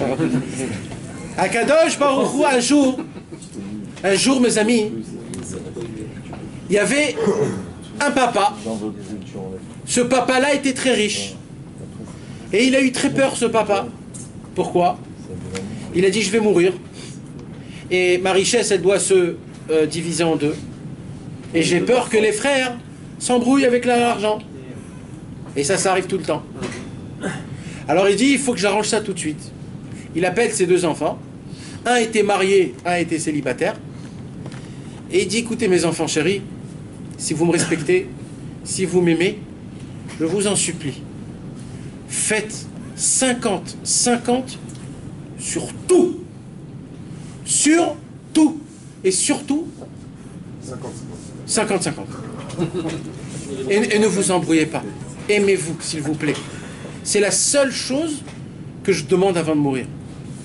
Et il s'avère que les deux frères ont respecté vraiment 50-50 comme papa a dit. Ok. Alors, ils restaient au travail, eux deux, ils travaillaient dans le même travail. Chaque jour, le soir, ils faisaient les comptes et ils donnaient 50-50. Les deux frères, un des frères, celui qui était marié, il rentre chez lui à la maison. Celui qui était célibataire, il rentre chez lui à la maison. Le célibataire, il rentre chez lui à la maison. Il dit, mais j'ai pas honte. J'ai pas honte. Mon frère, il est marié. Il a des enfants. Et il prend la même part que moi. Mais il doit prendre une part beaucoup plus grande que moi. Il a des enfants, il est marié, il a beaucoup plus de sorties. Alors il s'est réveillé la nuit, il a pris le chariot, il a mis tous les récoltes, et dans la nuit, comme ça, il allait chez lui à la maison, et il lui déposait toute la récolte sans qu'il sache. Et le frère, qui était marié, il dit, j'ai pas honte. Mon frère le pauvre, il n'a pas encore une femme, il doit se marier, il doit construire une maison, il n'a encore rien. Mais c'est pas... Moi, Baruch Hashem, j'ai tout ce qu'il faut. Il doit recevoir beaucoup plus que moi. Et il se réveillait la nuit. Il remplissait le char. Et il allait dans la nuit et il déposait tout chez son frère. Comme ça, des années. Un, il donnait à l'autre. Jusqu'à qu'un soir, les deux se croient. Quand Akadosh Baruch Hu a vu ça, il a dit, c'est là que je vais construire mon temple. C'est ici. C'est là où il y a la gentillesse et la bonté. C'est là que je veux faire construire mon Beth Amikdash. Tu t'imagines, mes amis, vous imaginez que Bezrat Hashem, nous tous les copains qu'on est là, hein, ça suffit que nous tous, les copains, que nous tous, on va commencer à prier Hashem, mais lui, il va prier pour lui, toi, tu vas prier pour l'autre. Hashem va dire, il y a un problème là, lui, il prie pour l'autre, lui, il prie pour l'autre. Il dit, mais qu'est-ce qui se passe là? Ils se sont oubliés d'un coup. Mais mes amis, vous savez ce qui va se passer? Le Mashiach, il va venir, il va dire, vous savez pourquoi? Le monde en entier, il sera là. Il dit, hé les gars, vous savez pour qui je suis venu? Pour cette équipe-là. C'est tout. Tout le reste, Khlet. Hanoun Ben Abraham. Mais mec, c'est que ça. Pourquoi Avraham Avinu, ça a été le premier juif du monde? Il y avait 26 générations avant. De Adam Arishon jusqu'à Noach. De Noach jusqu'à Avraham. Il y avait 26 générations. Comment ça se fait que ça a pris 26 générations jusqu'à qu'Avraham il déclare Dieu? Eh bien, vous voulez savoir la raison? Akadosh Baruch Hu, il a dit, la personne qui va me découvrir la première, je veux pas que ça soit un naze. Je veux que ça soit une bombe atomique. Mais dans quoi? Dans la bonté. Il n'y a pas eu un homme de bonté comme Avraham Avinu jusqu'à Avraham Avinu. Parce que cet homme-là, il courait pour voir le besoin de son prochain. Dieu, il a dit, c'est cet homme-là qui va me découvrir. Le premier juif, ça deviendra de lui. La base de notre judaïsme, la base de notre juif, c'est quoi? C'est le fait que je suis bon avec mon prochain. Oui, mes amis, oui. Maintenant, vous savez quoi? Là, je ne vous demande pas de vous mettre de l'argent. Gardez votre argent dans votre poche si vous voulez. Mais au moins des paroles. Les paroles, c'est gratos. Disez quelques mots tous les jours pour vos amis, pour les personnes. Et pas que du matériel, en spirituel. Hachem fait que cette fille s'habille plus tsniout, qu'elle se garde. Fait que mon copain, il n'est pas tenté par ce monde, par l'argent, par les honneurs, par les grandeurs, par le mensonge de ce monde. On va faire 5 heures d'Itbo des doutes. Ah! Alors vous voyez? Et vous me disiez je sais pas quoi dire après 5 minutes. Mais 1 heure ça suffit pas! Mais d'accord, je vais pas aller vous dire maintenant de vous tacasser la tête. Moi je vous dis que sur toutes vos prières que vous faites, faites une seule prière pour les autres, pour le Ham Israël. Une seule prière pour tout le Ham Israël, c'est tout ce que je demande. Pas plus que ça. Dans la prière on a bien des prières pour Ham Israël. Dans quelle prière? Shacharit Mincha Arvit. Oui, Nachon, Bevadaï, heureusement. Heureusement. Mais c'est Hachem, qu'est-ce qu'il veut Hachem? Ta prière à toi, ton langage à toi, ta pensée, comment tu prépares les choses. Et tu sais combien ça va te découvrir ça? Tu sais pourquoi? Et que Dieu nous en préserve. C'est pas beau à dire. Mais frérot, tu peux pas tenir longtemps en priant à quelqu'un d'autre. Tu peux pas. T'es trop égoïste. T'es trop égoïste. Tu peux pas! Tu dis, oulala, mais oh, c'est mes prières à moi là, qu'est-ce qui se passe? Je suis en train de parler pour l'autre là, oh, c'est moi qui dois parler pour moi. Tu peux pas. Et là, tu vas te dire, tu vas avoir honte. Tu vas dire, Hachem, tu t'imagines que j'arrive pas à prier beaucoup de tout mon cœur pour l'autre? Tu sais quelle grandeur c'est de prier pour quelqu'un qui sait pas que tu pries pour lui, et presque même tu vas pleurer pour lui. Mais mes frères, un homme qui pleure pour son copain, sans attente, sans rien, ni en lui disant, mais un homme comme ça, c'est un prince aux yeux de Dieu. Akadosh Baruch Hu lui accorde ce qu'il veut. Il lui accorde ce qu'il veut. Tu t'imagines ce que c'est de pleurer pour ton ami sans qu'il t'a demandé? C'est le vrai Avat Israël qui puisse exister au monde. Exactement, Matan Beseter. Et plus encore, parce que c'est les prières qui n'arrêtent jamais. L'argent, ça s'arrête. Les prières, ça n'arrête jamais. Ça monte, ça n'arrête pas. On s'imagine même pas. On s'imagine même pas. Rabbi Nachman de Breslev, il est mort à l'âge de 38 ans. Il est mort avec la maladie de la tuberculose. Il a été malade de la tuberculose pendant 3 ans. Il a perdu le pauvre sa femme et ses enfants avec cette même maladie. Et Rabbi Nachman de Breslev, quand il est mort, il avait son gartel. Et le gartel des Chassidim à l'époque, c'était un grand gartel, c'était pas un petit, très large. Le ceinture. Et tellement il était maigre, on raconte, que quand il est mort, on a entouré tout son corps avec le gartel. Tellement il était maigre. Vous imaginez? Tout son corps, on a pu tellement qu'il était maigre. Alors il était pas grand aussi. Il était grand. Ouais. On dit qu'il était grand. On avait sa canne à Rabbi Nachman, sa canne, elle était très haute. Et c'était pas une canne qu'on tenait au milieu, c'était une canne, une poire. C'était pas une. Donc il était très haut, donc on voit qu'il était très haut. Alors, il était très maigre. Maintenant, Rabbi Nachman de Breslev, il a dit, j'ai cassé mon corps. D'accord? Rabbi Nachman,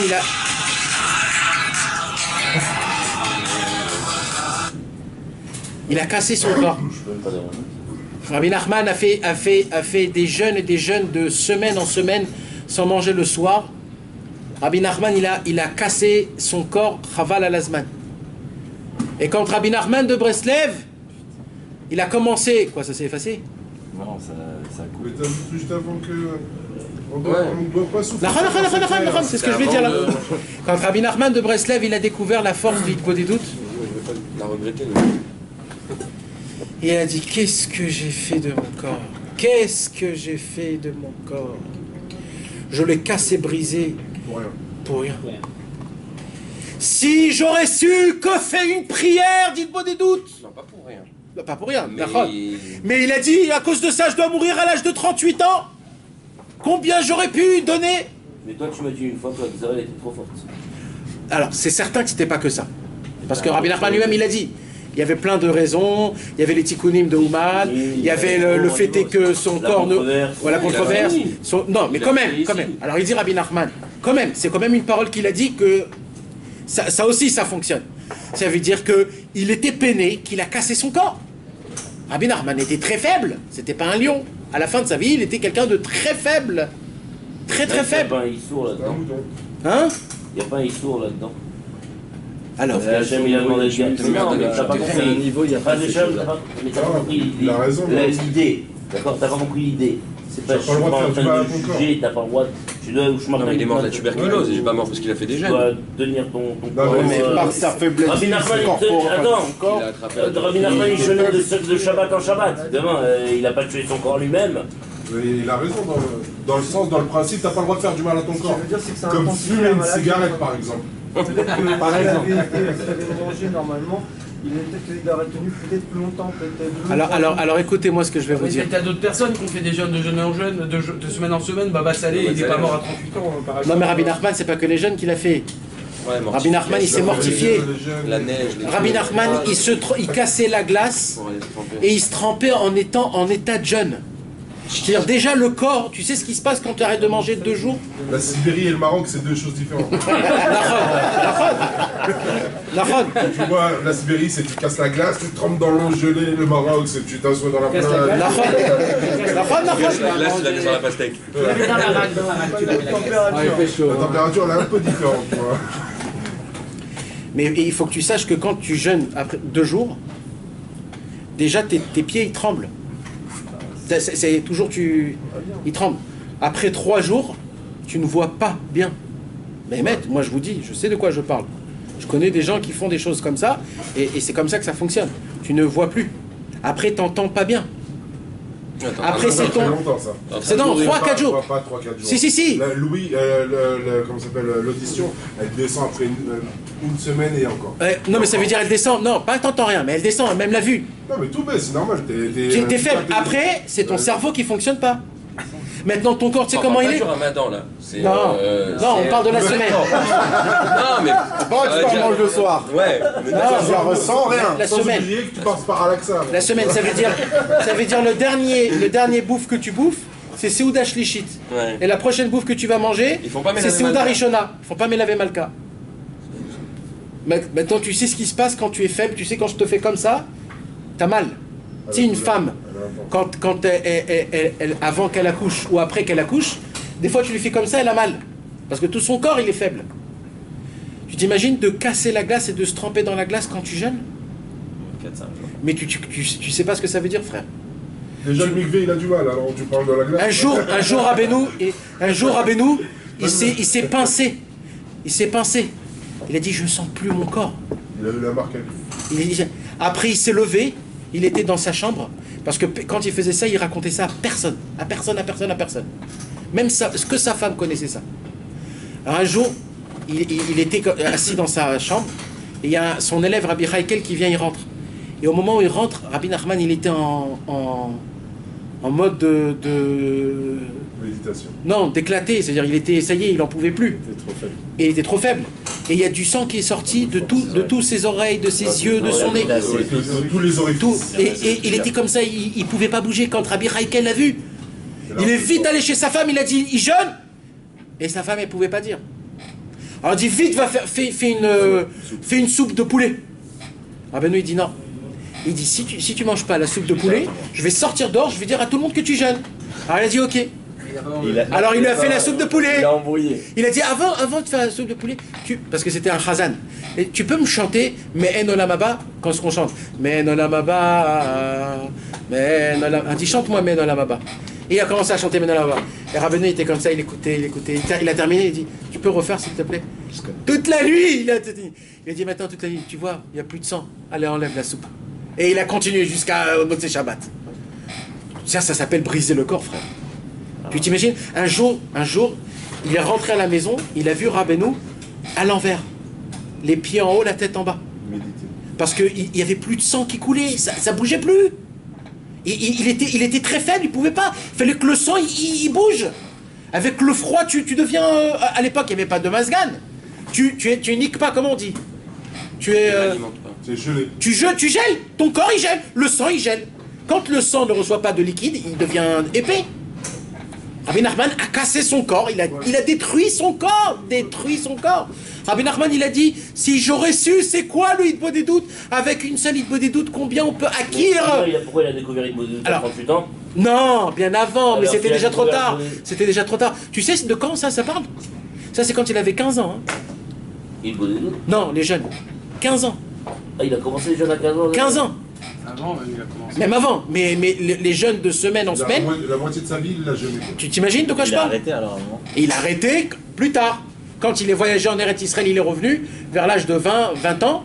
Après, c'est devenu Rabbi Nachman. Il y a toujours première partie, deuxième partie. Il y a 3 parties chez Rabbeinu, toujours 3 parties. Il y a la partie cachée. Rabbi Shimon Bar Yochai et tous, c'est toujours vers la fin de leur vie que vraiment ils commencent à vraiment à devenir. Mais dans ces réunions, toujours il y a la première et deuxième partie. Ouais. C'est quoi? C'est avant Israël, après Israël? Non, ça non. Il n'y a rien qui est avant Israël. Rabbi Nachman a tout brûlé ce qu'il a dévoilé avant Eretz Israël. Non, mais il y a des taurotes dans le témoin. 3 taurotes. Un petit peu plus. Non, 3 taurotes. Aïn Gimel et quelques taurotes. C'est pas première et Il a deuxième partie. vraiment brûlé ce qu'il a dit avant Israël? Tout, il a tout brûlé. Première Rabbi partie c'est Nathan, Niglé, deuxième partie c'est Nistar. Rabbi Nathan, il a entendu une Torah de Rabbi Nachman avant qu'il soit en Eretz Israël. Tout ce qu'il a dévoilé avant le voyage d'Eretz Rabbi Israël, Nathan a découvert il a Rabbi tout Nachman brûlé. avant qu'il voyage en Eretz Israël. Parce qu'il a dit, j'ai honte de mes taurotes avant Eretz Israël. Les taurotes que je dévoile après Eretz Israël, ils sont trop élevés. Rabbi Nathan, c'est après Israël. La Torah Vav, bien après. La Torah Vav, elle était avant. Pas du tout. Puisque c'est la première qu'il a dit à Rabbi Rabbi Nathan. Nathan. Et quand il a dévoilé Rabbi Nathan, c'était bien avant le voyage de Eretz Israël. Après, tu veux dire. Il a connu après Rabbi Nathan. Non, mais ma pitom. Rabbi Nathan, il a fait son voyage. Rabbeinu, il a fait son voyage à l'âge de 22 ans, 21 ans. Il l'a connu pendant le Et Rabbi Nathan, il a connu beaucoup plus tard, à l'âge de 30 ans. C'est ce que je dis. Voilà. Il a connu après. Voilà. Il a connu bien après. Quoi, le premier Shabbat qu'il a passé chez Rabbi Nathan quand il a dévoilé une Torah, Rabbi Nathan à ce moment-là. Torah Vav. C'était après le voyage en Eretz. Ouais. Rabbi Nathan, il a connu que 8 ans, Rabbeinu. C'est ça. de 30 Que 8 ans. Ah, c'est quoi son premier élève? C'est Rabbi Shimon? Rabbi Shimon, le premier, à l'âge de 13 ans. Avant Israël. Avant tout. Comment lui qui est avec lui dans la Rabbi main. Nathan qui a tout écrit? Eh oui. Eh oui. C'était... Non, il y a des autres qui ont écrit. Parce que Rabbi Chaim c'était avant, non? Oui, tous. Rabbi Nathan, c'est un des derniers. Dernier, ouais. Mais la prière, Parce que Rabbeinu, il a beaucoup prié pour Rabbi Nathan. Il a beaucoup prié pour Rabbi Nathan. Il a dit, quand Rabbi Nathan il est venu, il a dit, tu t'imagines même pas le languissement que je me suis langui que tu es venu. J'ai attendu ma plume. Tu es ma plume. Et Rabbi Nathan dit, je suis comme une plume chez un écrivain. Rien n'est de moi. Donc c'est maintenant c'est des choses que c'est comme ça. Beaucoup de gens ils ont écrit. Non, maintenant pour revenir, on avait une question. Stéphane il avait posé une question. Pour la prière. Ouais, c'est quoi? Je dis que Dieu, dans les pensées de Dieu. Qu'est-ce que la prière donne si on regarde les modules? Il est resté. Ah, les taureaux. Avant de venir, non, des enseignements. Ouais, tu peux dire les pensées de Dieu, il a une pensée d'achat. Tout ce qu'il a fait, il a brûlé. Non, mais je crois que. Je me rappelle pas ce que je voulais dire. Même la prière, personne ne sait. On va faire le jeûne du jeudi. Personne ne sait vraiment la réelle Non. de la prière. C'est-à-dire, on sait qu'elle est élevée. Tu vois, quand il parle de ça. Il y a écrit Elu dvarim mezalzelim bnei Adam ve'ema dvarim haomdim sheneemar kerum zulut livnei Adam. Ce sont quoi les choses que le monde dépend d'eux et que tout le monde, ils sont mezalzel. Comment on dit mezalzel? Ils négligent. C'est quoi? C'est la prière. Vous savez, c'est très facile de trouver des avrichim qui étudient 18 heures par jour. C'est facile. Allez à Bnei Brak, allez à Kiryat Sanz, allez à Jérusalem, allez là où vous voulez. Mais de trouver des gens qui prient 18 heures, moi je veux en voir. Je sais que c'est marqué qu'il faut faire une fila de 18 heures. Amarav, Leolam Adam Itpalel Kol Hayom Kulo. Le Rav étudié. Ah, c'était qui Rav? C'était Rabbi Abba. Il a vécu 300 ans. C'était l'écrivain de Rabbi Shimon Bar Yochai. C'est lui qui a écrit tout le Zohar. Il a vécu 300 ans. Et à la fin de sa vie, qu'est-ce qu'il a dit? Leolam Adam Itpalel Kol Hayom Kulo. Le but, c'est qu'un homme puisse prier toute sa vie. Nous, on peut pas, malheureusement. Il dit Rabbi Nachman, si vous vous priez non, plus... mais même les grands aujourd'hui de ce monde, ils prient quoi? 2 heures, 3 heures, 4 heures? Mais non, ils ne prient pas. C'est ça que je vous dis, on est des orphelins. Non, mais quand Rabbi Nachman il prie 4 heures. Rabbi Nachman? Pas du tout. Rabbi Nachman, il était... Non, alors maintenant, ce qui se passe, c'est que toi-même, tu deviens la tfila. Il y a écrit Va'ani tfila. David Amelach a dit Va'ani tefilati lecha Adonai et ratzon. Ça veut dire qu'il y a un niveau... Il y a un niveau, le tzaddik, qui devient lui-même la prière. C'est lui-même la prière. Il n'a même plus besoin de prier. C'est une entité. Il y a une entité de prière. Tu comprends? C'est énorme. Mais avant d'arriver à ça, il faut prier des jours et des jours. Rabbi Nachman ne connaissait pas le forex. Il a arrêté. Mais dis-moi, mais il y a une Vagitabo Yomambalai là, donc c'est là sur l'étude de la Torah, elle va marquer sur la fila. D'accord. Mais attends, on n'a pas fini là, il faut faire la suite. Non, on n'a pas terminé du tout, on n'a pas terminé. Non, alors quoi? Il n'y a pas un alors quoi? Là, on parle de la Torah. On parle de la Torah là, on parle de la Torah, on parle pas de la fila. Alors tu me diras, il a dit, mais... Parce que d'étudier la Torah, il faut prier sur l'étude de la Torah. Mais non, mais le vrai limoud à Torah, c'est quand tu l'associes à la prière. En plus, c'est les kélim que tu normal, mais... Non, c'est pas normal, on le fait pas, personne ne le fait. Tu connais toi des avrichim le soir qui font un sikoum de tout ce qu'ils ont étudié, qui vont mettre ça en prière? Moi, j'en connais pas. En plus, la prière, c'est le kélim. Ça serait beau, ça. Si t'as pas le kélim en des kolélim de l'écouter de Philot. Ah, ça serait déclassé. C'est le Mashiach. C'est le Mashiach. Viens, on fait un. Allez, allez. Moi, je reste toute la journée là. Ouais. T'es en New York. Ok. Je sais pas si c'est comme non. L'inverse. Je sais pas. Quand tu mets la Torah contre la tfila. J'y vais pas comme les autres. Quand tu mets la Torah contre la tfila, la Torah c'est l'homme, ouais, peut-être, t'as raison. C'est pas non, je te demande. Parce que le Ribouyard, il fait que trop de Torah, c'est ce qui te fait au final ton Yetzara, c'est ça qui te tape dessus. Ouais. Torah au tfila, c'est la même Torah au tfila, il faut les deux. Ah bah oui, Télim c'est quoi? C'est l'Idbo des doutes sur le Chumash. Et le Kitvé, c'est la Bah oui, il y a 5 livres dans les Télim contre les 5 livres du Chumash. Et le Kitvé c'est la même chose, et Tzot ou Tfilot c'est la même chose. Et le Kitvé il est rentré hier dans le Tfous. Il m'a dit ouais, il m'a hier il est rentré au Tfous. Il a été en corrigé, ouais. Il était en corrigé. Ça y est, il a sorti. Dimanche il était corrigé. Dimanche il était en corrigé. Attends, c'est qui qui l'a corrigé? C'est toi? Non mais là vous avez pas compris, là c'est plus important. Allô, c'est toi qui l'a corrigé? Non mais c'est très Non mais là faut prier là. Ouais, parce que c'est maintenant que ça se passe. C'est mamash. Que tout se passe comme il faut. Que les machines. Amen. Faut à Rabbeinu Kadosh. Non. Ouais. Mais je m'excuse. C'est certain. Il dit je vais vous paraître un peu débile. Ouais. Mais. C'est bon. Non mais. On a l'habitude. Vas-y, dis ce que il n'y tu a as. pas autant de choses sur la tfila. C'est-à-dire que tout le monde ramène, il faut prier, mais il n'y a jamais personne qui a vraiment. Tu regardes tous les sfarim. Non, mais tous les sfarim et tous les rabbinim, ils n'ont pas ramené énormément de choses comme quoi la tfila c'était le alors Stéphane, je vais dire un truc, tu vas pas le faire, mais ça fait rien. Il y a sur le site, ou alors sur YouTube, un cours qui s'appelle L'orphelin. Ah, il vient d'être mis. C'est bien. Ouais. L'orphelin du monde, c'est quoi? C'est nous. Il y a ce qu'on appelle. Pourquoi tu me dis je vais pas le faire, je vais écouter donc. Il y a ce qu'on appelle. Rabbi Nachman, il a un point, je vous ai déjà dit ça, que les autres n'ont pas. Il y en a très peu qu'ils ont, mais la majorité ils ont pas. C'est quoi? C'est que Rabbi Nachman n'avait pas de rave. Le pauvre, Rabbi Nachman. Si c'est quelqu'un, je me fais déchirer. Je me fais défoncer. Rambam, il avait le Rémigash.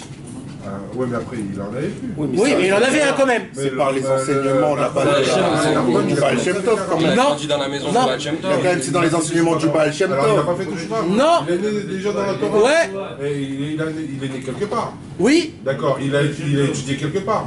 Aleph Bet, comme ça, les trucs, mais pas un rave. Qu'est-ce que tu viens de dire? Baal Shem Tov. Alors, le Baal Shem Tov, c'est pas son rave. Non, mais non, je te parle. C'était son grand-père, le Baal Shem Tov. Il a pas pris son grand-père comme Rav. Non, il n'a pas pris. Il est mort 12 ans avant. Le problème, c'est quoi? C'est quoi le problème? C'est que Rabbi Nachman, il est né de son père qui s'appelait Rabbi Simcha. Maintenant, Rabbi Simcha, c'était un tzaddik. Je vais le dire en langage 2016, hein, pour qu'on puisse comprendre. Et en langage 1800? Non, en langage 1800, c'est un tzaddik de bombe atomique. En langage 2016, c'était un planeur. Un planeur. Il commençait à prier, ça y est. Il oubliait qu'il était marié, il oubliait qu'il avait une maison, il savait plus où il habitait, il s'oubliait. Sa femme était habituée à ça. Elle savait quand il partait, on ne sait pas quand il revient. Rabbi Simcha, c'était un... Il a disparu pendant un moment. Ouais, il est disparu. Comment il est né, Rabbeinu? Il est né comme ça. Comment il est né, Rabbeinu? Comme ça, il est né. Alors, il partait. Alors, le pauvre Rabbi Nachman, il a grandi où? Dans la maison du Baal Shem Tov, avec sa maman. Et le peu qu'il avait, c'est que c'était tous les élèves du Maguid de Mezrich qui venaient pèleriner la tombe du Baal Shem Tov. Comme ils ne pouvaient pas repartir chez eux à la maison parce que c'était impossible, alors ils dormaient dans la maison du Baal Shem Tov, là où Rabbeinu était. Et il parlait de Torah d'Avodat Hashem, lui il était en bas. Et comme il ne comprenait pas la Torah et l'Avodat Hashem, il comprenait que les histoires. Donc lui, il s'est gavé, il a bu toute sa vie, c'est-à-dire quand il était petit, que d'histoires du Baal Shem Tov. Maintenant, personne ne lui a dit comment, quoi faire, etc., etc., comment. Rabbi Nachman, c'était un vrai orphelin, matériellement et spirituellement. Il aurait pu se faire arabe. Ouais, mais bah, ça s'est pas fait. Je sais pas comment, pourquoi, je sais pas. L'histoire, c'est qu'il n'avait pas de rave. Alors, qu'est-ce que ça veut dire quoi? C'est que Rabbi Nachman, il avait un problème. Non, oui, bien sûr qu'il étudiait tout seul. C'est l'halakha obligatoire qui est... Oui, mais quoi faire? Quoi faire? Malasot. C'est parce qu'il manquait des rabbinim à cette époque. Tu sais que même le Maharal de Prague, il n'avait pas de rave. Même le Maharal de Prague. À son époque, il ne manquait pas des tzadikim. Alors, je sais pas quoi dire à ce sujet-là. Mais moi, ce que je peux te dire, c'est quoi? C'est qu'il a vu qu'il était sans rave. Imagine-toi dans un travail, d'accord? Toi, tu es obligé de ramener de l'argent. On te met dans une boîte. On te dit travaille. On t'assit devant un téléphone et on te dit vas-y, fais des comptes. Et toi, tu sais même pas de quoi on parle. Mais tu sais même pas ce que c'est un compte bancaire. Et tu sais, mais maintenant tu dois mettre de l'argent, tu dois faire des comptes. Et tu dis, et il commence à parler, il fait des foutaises. Et il essaye, et il peut pas. Il dit, mais je comprends pas, il y a personne qui veut m'aider, mais formez-moi, faites quelque chose. Rabbi Nachman de Breslev était handicapé. Il était handicapé de conscience, de connaissance, de comment servir Dieu. Alors qu'est-ce qu'il a fait? Mais il avait une base, des histoires. Ouais. Des histoires du Baal Shem mais Tov. quand même, des histoires. Tu sais ce qu'ils font les histoires? Ils t'enflamment. Tu es toujours planeur. Mais après, tu redescends pas. Comment tu fais quand tu redescends? Il savait pas quoi faire, comment faire. Rabbi Nachman, il dit, j'avais une ta'avat achila quand j'étais petit. J'adorais manger. J'adorais manger. Il disait maintenant, je voulais casser la ta'avat achila. Qu'est-ce que j'ai fait? Il mangeait en avalant, sans machin, pour pas sentir le goût, sans mâcher. Jusqu'à qu'il a eu la gorge gonflée, il est tombé malade. Alors il a dit, je vais faire quoi? Je vais manger que des mangers qui passent par mes dents. Ce qui passe pas par mes dents, en fermant mes dents, je mange pas. Alors il mangeait que des soupes. Il est tombé malade. Il savait pas comment on était au Ved Hashem. Jusqu'à qu'il a trouvé la clé. C'est quoi la clé? Il a dit, comme je suis orphelin, c'est qui mon papa? C'est Hashem. Mon rave, c'est qui? C'est Hashem. Tout va passer par lui. Tout, je vais lui demander. Mais il avait une base quand même. Parce que non. Mais attends, je te parle à l'âge de 3 ans. À l'âge de 3 ans, donc il a appris le fromage tout seul? Non, il avait quelqu'un qui... Un moré, il avait. Qui payait. Ça oui. Il avait le moré. Il connaissait tout le chasse. Oui, mais badaï. D'accord, mais c'était un moré quand même, ça veut dire c'est sûr. Ouais, alors à 5 ans, il avait un moré. Tu sais pas toi? Toi tu connais pas toi? Non, vas-y moi. Mais Rabbi Nachman, lui, il s'en foutait de savoir le chasse ou pas. Rabbi Nachman, il avait un problème, c'est que son corps lui réclamait des choses qu'il voulait pas. Il lui disait bouffe, mange comme un goiffre. Va jouer avec tes copains. Mais cette base qu'il a de savoir que cette tava, elle est pas bonne. Mais d'accord, mais comment je combats? Comment je combats? Nous, on s'arrête à des petits trucs parce qu'on est des nazes. Mais lui, il veut pas s'arrêter. Lui, il regarde très haut, lui. Malvaille qu'on arrive à lire des Mishnayot déjà, alors... Nahon. Mais encore une fois, lui, ce qui le tracassait, c'était pas ça. Lui, ce qui le tracassait, c'était de casser ses midotes. Le monde, il tournait pas aussi vite qu'aujourd'hui. Quand un homme, il met pour potentiel et pour but Akadosh Baruch Hu, comme ton Rav, comme ton père, comme ton ami, comme ton mentor, comme ton dirigeant, vraiment, t'es au top niveau qui puisse exister au monde. C'est qui ton Rav? Dieu. Dieu. Alors d'accord, c'est sûr qu'il faut avoir tous un Rav. Chas v'shalom, je ne parle pas contre ça. Mais vous me comprenez quand je dis, qu'est-ce que je dis? Vous comprenez l'aspect? C'est que Rabbi Nachman, c'est pour ça, alors ta réponse, c'est pour cela que Rabbi Nachman, c'est un des seuls qui a autant parlé qu'il a dit Kol ha'inyan sheli utfila. Parce que lui, il est passé par là-bas et il a vu que c'est le chemin. Oui, mais alors dans les autres ils avaient tous des rabbins.